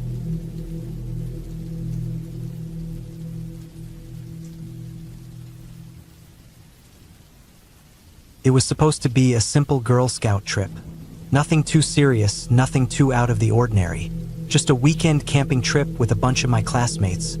All of us in our junior high uniforms, ready for a little outdoor adventure. My school had set it up, and to be honest, I wasn't expecting much more than the usual. A little hiking, a campfire, maybe some ghost stories, nothing that would stick with me forever. We arrived at the site in the late afternoon, a large open area in the middle of a military base. The base was old, probably decades old, with a few weathered buildings scattered around, but it had that kind of charm that old places have. The trees surrounding us were tall and dense, their branches thick enough to block out most of the sky, and the air smelled fresh, like pine and earth. I remember the sounds too, the wind rustling through the leaves and the occasional distant clank of something metal, probably from the old equipment left behind. The day was a blur of activities. Some of us worked on knots, others learned to cook over a fire, and then there were those who spent time hiking around the area. It wasn't until later that evening, just as the sun was setting and the air started to cool, that things started to feel different. Our supervisor, Ms. Hartley, a tall woman with short, dark hair and a no-nonsense attitude, gathered us all together. She told us it was time for a night walk through the forest trail. Everyone was a bit reluctant. I mean, we were all a bit uneasy in the dark, but it wasn't the dark itself that was the problem. It was the stories. Ms. Hartley was famous for telling creepy stories to get us hyped up, but she really went all in this time. The quality of the microphone she used was awful. Static crackled and distorted most of what she said, but she still managed to get her point across. I don't remember all of it, but there was something about soldiers from the old military base, how they used to patrol these woods, and how some of them never came back. There were stories about strange sounds in the night, and how some people thought they saw things moving just outside the range of their flashlights. It wasn't exactly terrifying, but it was enough to make everyone feel a little uneasy, especially since we were walking through the woods at night, with only our flashlights to guide the way. We began our hike, a long line of girls walking silently, the only sounds being our footsteps crunching against the forest floor and the occasional murmur from someone ahead of me. I stayed near the back of the group, mostly because I wasn't in the mood to be close to anyone. Besides, the further I was from the front, the less I could hear of the ongoing conversation. I tried to distract myself by focusing on the trail ahead, the flickering beams of light dancing in front of my feet. But then something happened that threw me off. A scream, a loud, sharp scream that echoed through the trees. The girls in the front of the line jumped back in panic, their voices rising in a chorus of whispers and gasps. We all froze for a second, waiting for something, anything to happen. My heart started racing. Was it one of the stories Ms. Hartley had told us? Was it one of the soldiers she mentioned coming back to haunt us? I felt a chill run down my spine. Then, from up ahead, someone shouted, "It's okay. It's just me." It was Ms. Hartley. She had somehow disappeared from the front of the group and was now standing at the far side of the path. I don't know how she got there, or when exactly she left her position, but she was standing in front of us, smiling. We all sighed in relief. A few of the girls let out nervous laughs. "You scared the hell out of us," someone called out, half laughing, half shaken. "I didn't mean to," Ms. Hartley called back. She sounded amused, but also a little apologetic. "But it's all part of the adventure, right?" At that point, we all shrugged it off. It was just a little scare, nothing to worry about. We'd split up after that, heading towards the meeting point near the campfire. But the whole group was still a bit on edge. There were jokes and giggles, but I noticed something strange as we walked. Ms. Hartley was with us again, but something didn't feel right. Maybe it was because she had just appeared out of nowhere, or maybe it was the way she looked at us. But there was this lingering feeling in the air that I couldn't shake. When we finally reached the meeting point, we saw another supervisor standing there, Ms. Hartley's colleague, a woman named Mrs. Daniels. She was standing near the fire, looking completely calm, as though she had been there for a while. But that wasn't what caught everyone's attention. The weird part was Ms. Hartley was still with us. She was standing near the back of the group, chatting quietly with one of the girls, as though she had never left. The girls who had been talking to her before froze. They turned to Mrs. Daniels, then back to Ms. Hartley. A few of them started to whisper, exchanging confused looks. "Didn't Ms. Hartley just show up with us?" one of them asked. "Wasn't she ahead of us the whole time?" We all started talking amongst ourselves, wondering if we had missed something. The whole thing seemed strange, like a trick or some sort of prank. But why would she play a prank on us? It didn't make sense. "Wait a minute." One of the girls spoke up, turning to Ms. Hartley. "When did you get here? How did you end up with us?" Ms. Hartley laughed, brushing it off like it was nothing. "Oh, I've been here for a long time now. You must not have noticed." We all stared at her, unsure of what to say. No one knew what to make of it. Why had she said that? And if she'd been there for a while, why hadn't anyone seen her earlier? The conversation died down, and some of us wandered off to sit around the campfire. Others went to get something to drink, still talking in hushed voices. It felt like a strange shift in the atmosphere, like something wasn't quite right, but we couldn't put our finger on it. Then, as the night wore on, a few of us went back to Miss Hartley, asking her more about what had happened. We were still curious, even though we didn't really expect an answer. She told us that she hadn't left the spot we had last seen her. In fact, she had been there the entire time. She looked at us, confused, as if we had misunderstood. "But we saw you earlier," one of my friends insisted. "You were with us at the front of the group and then you weren't. You popped up later like you were following us." Ms. Hartley shook her head. "No, I've been right here. I don't know what you're talking about." It didn't make sense. It was like she was denying the fact that she'd been somewhere else just a few minutes ago. Was she messing with us? But why would she? This wasn't the time for pranks. We were on a serious trip, not some joke at the expense of our nerves. The conversation ended, and eventually, we all split up to head to our tents. But in the back of my mind, I kept thinking about it. What if Ms. Hartley wasn't lying? What if something had happened, and we didn't see it? Maybe she had been there all along, and we just hadn't noticed. Maybe we'd all been caught up in the moment, the excitement and tension of the hike, and our brains had just played tricks on us. But it was hard to shake the feeling that something was off. It wasn't the kind of thing that could easily be explained away. Something about the way Miss Hartley had acted, the way she had just appeared, felt strange. Maybe it was a simple misunderstanding. Maybe we were just overthinking it. But then again, what if we weren't?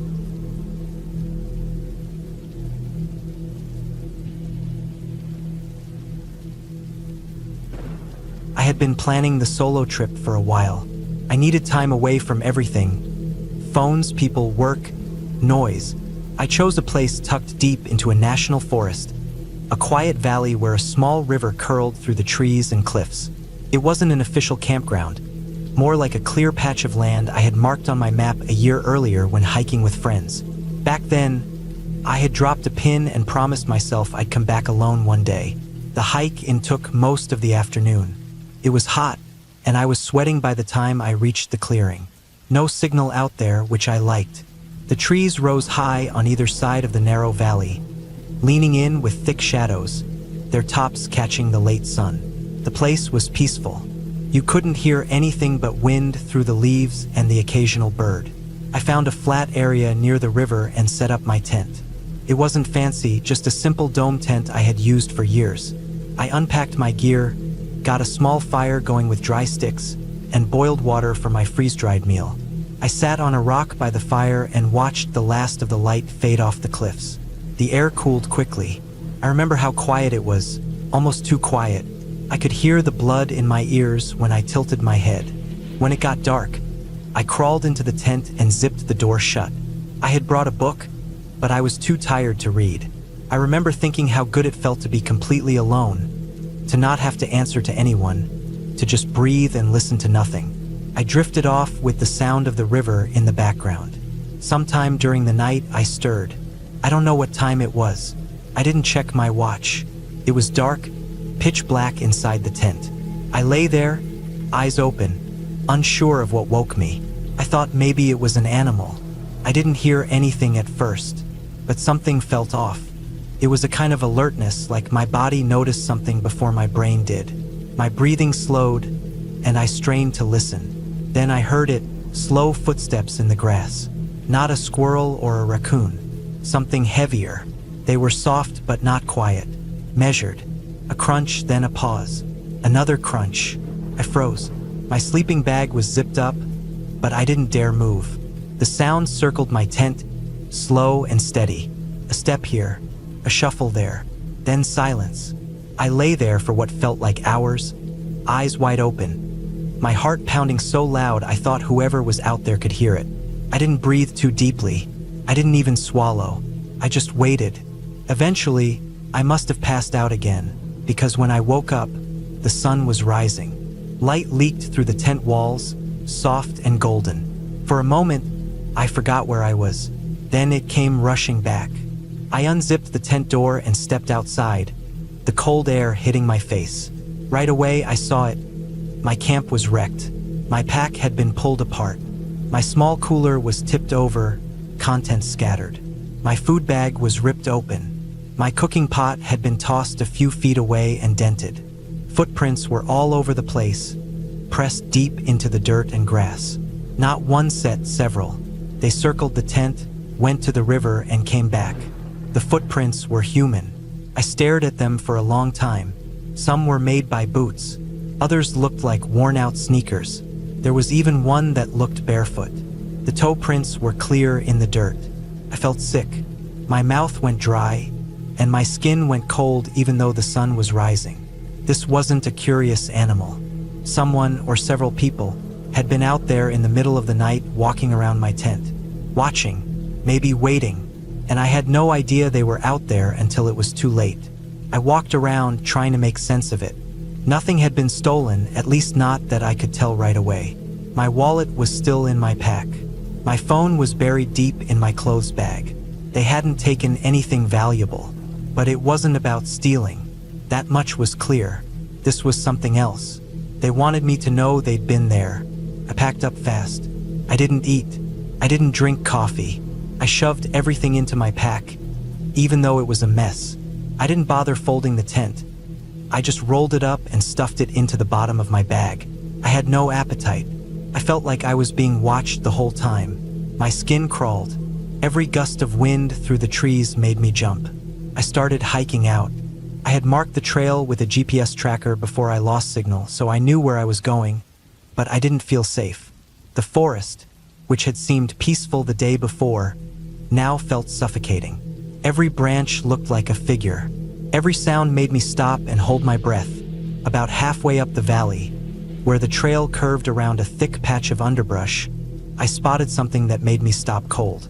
A small pile of stones had been stacked at the edge of the trail, perfectly balanced, about knee-high. I hadn't seen it on the way in. It hadn't been there. I was sure of it. I stared at it for a long time. It wasn't natural. Someone had made it recently. The rocks were clean, and the grass around them was flattened, like someone had stood there for a while. I didn't touch it. I didn't go near it. I just kept moving. The rest of the hike was a blur. I kept my knife in my hand the entire time. Every time I stopped for water, I scanned the trees. I never saw anyone, but I never stopped feeling watched. When I finally reached my car at the trailhead, I was shaking. My legs were sore, my throat dry, and my shirt soaked with sweat.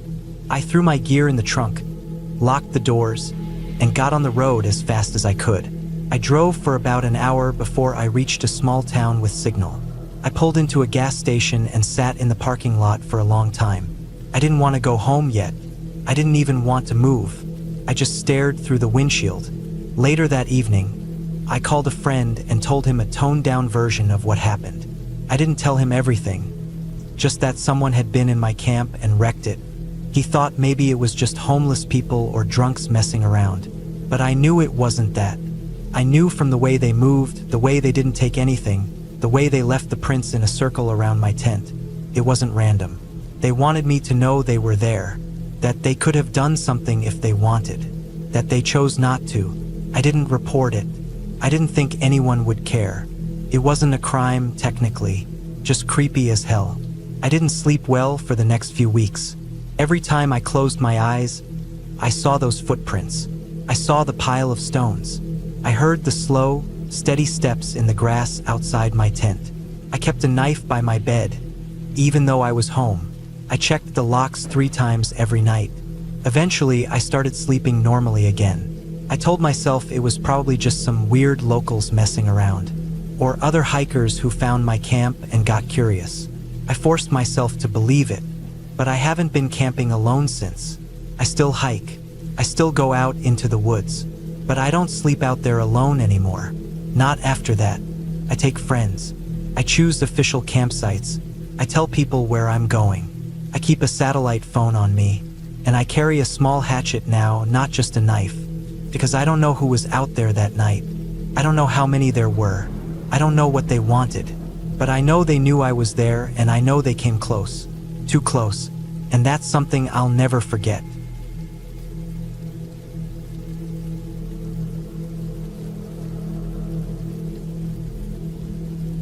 I went up to the Boundary Waters alone in early September, sometime around 2002.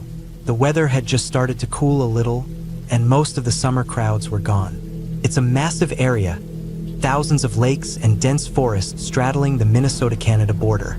I'd been there before with friends, but this time I wanted to do it alone, just to clear my head and enjoy the silence.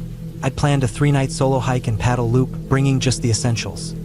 A pack with my gear, some food, a tent, and my old 35mm camera, the kind with a small metal crank to advance the film. It wasn't fancy, but I liked using it. Something about hearing the click and knowing that was it, no retakes, no checking the screen. The trip started off perfectly. I parked near one of the trailheads, signed in at the ranger station like you're supposed to, and hit the trail mid-morning. The air smelled like pine needles and lake water. Everything was just damp enough to keep the trail soft and quiet under my boots. I had to portage twice on the first day, dragging my canoe and gear across land between lakes, but I didn't mind. It was peaceful. The only people I saw were far off in canoes heading in the opposite direction. That night, I camped on a flat spot of land at the edge of a small lake I hadn't been to before. The sunset lit the sky up with orange and pink streaks. I remember thinking it was one of the most peaceful moments I'd had in a long time. I took out my camera and snapped a photo from the shoreline, trying to frame the light bouncing off the lake with some silhouetted trees in the foreground. When it started to get dark, I set up my small dome tent a few yards away from the water and made a quick meal with my portable stove. Dehydrated chili, I think. I didn't build a fire. I didn't need it. I had a system for the camera. Since it wasn't waterproof and the dew would soak everything by morning, I tied it to a short string and looped it onto the inside cord that ran across the top of my tent. It dangled safely above me overnight. The lens cap stayed on. I slept with the tent flaps zipped tight and kept my headlamp in the corner pocket. I didn't hear anything unusual that first night, just the occasional splash from the lake and the wind moving through the trees. The second day was more hiking, more paddling, and more silence. I crossed 2 more small lakes and saw an eagle circling over one of them, which was the only large animal I'd seen. No bears, no moose, nothing big. That evening, I found a rocky clearing above a steep embankment that looked westward across a narrow lake. I watched the sun drop behind the treeline and took another photo. It felt like I discovered something hidden, something no one else had seen. The light on the water looked almost metallic. I made the same kind of meal, cleaned up, and went to bed early. Tied the camera up the same way, lens cap on, dangling above me. I wasn't even thinking about anything in particular that night, just letting my thoughts float. I remember I kept the rainfly open for a while so I could look at the stars. It was completely quiet. The third day was the longest. I misjudged the distance between 2 of the portages and ended up paddling longer than I'd planned. I was tired when I got to the final site. It was a low grassy area near a marsh. Not the most picturesque, but good enough for one night. There were fewer mosquitoes than I expected. I cooked, took one last photo of the sunset, this one more muted with low clouds, and packed everything away. I was asleep before it was fully dark. The next morning, I packed up early and paddled back toward the trailhead. I didn't waste time. I was tired but happy with how the trip had gone. No accidents, no rain, no equipment failures. I hadn't even seen another person since the first day. I remember feeling satisfied in a quiet way, like I'd done something that mattered only to me, but that was enough. Back home, I dropped the roll of film off with a friend who worked at a photo lab. It was quicker and cheaper than going to a commercial place, and he knew how to get the colors right. He said he'd call me when they were ready. A few days later, I stopped by his place to pick them up. He handed me the envelope with a smile and said something like, "Man, looked like a fun trip with your buddy." I didn't register it at first. I thought maybe he was joking or confused, or maybe I'd misheard him. I didn't correct him, just nodded, said thanks, and took the envelope home. I didn't open the photos until that night. I'd almost forgotten about the comment. I pulled out the stack and started going through them at my kitchen table. The first photo was the one I remembered clearly. Sunset over the lake the first night. Perfect color, the trees dark and sharp in the foreground. The second photo stopped me cold. It was a photo of me, not just me sleeping, inside my tent. The image was grainy but unmistakable. I was zipped into my sleeping bag, head turned slightly to the side, mouth a little open. The photo was taken from about where my feet were, facing up the length of the tent. The lighting inside was dim but not black. Maybe early morning light or just ambient moonlight. My first thought was that the camera must have slipped and fired by accident, swinging on its string. But the angle didn't make sense. It wasn't taken from above me, where the camera had been tied. It was taken from outside the tent, through the mesh screen of the door. I tried to stay calm. Maybe I'd set it down one night and forgotten. Maybe I'd left it outside somehow, and it went off. But I knew I hadn't. I never left the camera outside at night, ever. I kept going through the photos. The third was another sunset. I remembered taking it second night on that rocky ledge above the lake. The fourth photo was another one of me sleeping. This time, the shot was tighter, closer. Whoever took it had gotten up right next to the tent door. I was on my side now, facing the wall of the tent. My face was partly hidden, but you could see my ear, part of my cheek. My arm curled near my head. The lighting was darker, but the camera's flash must have been turned off because there was no glare, no harsh light. Just a soft, natural dimness. I stared at it for a long time. I couldn't think straight. I flipped to the next one. Another sunset, the last night at the marshy lake. The light was dull, but the shot was clear. I remembered taking it. The final photo was the worst one. It was me again, sleeping in the tent.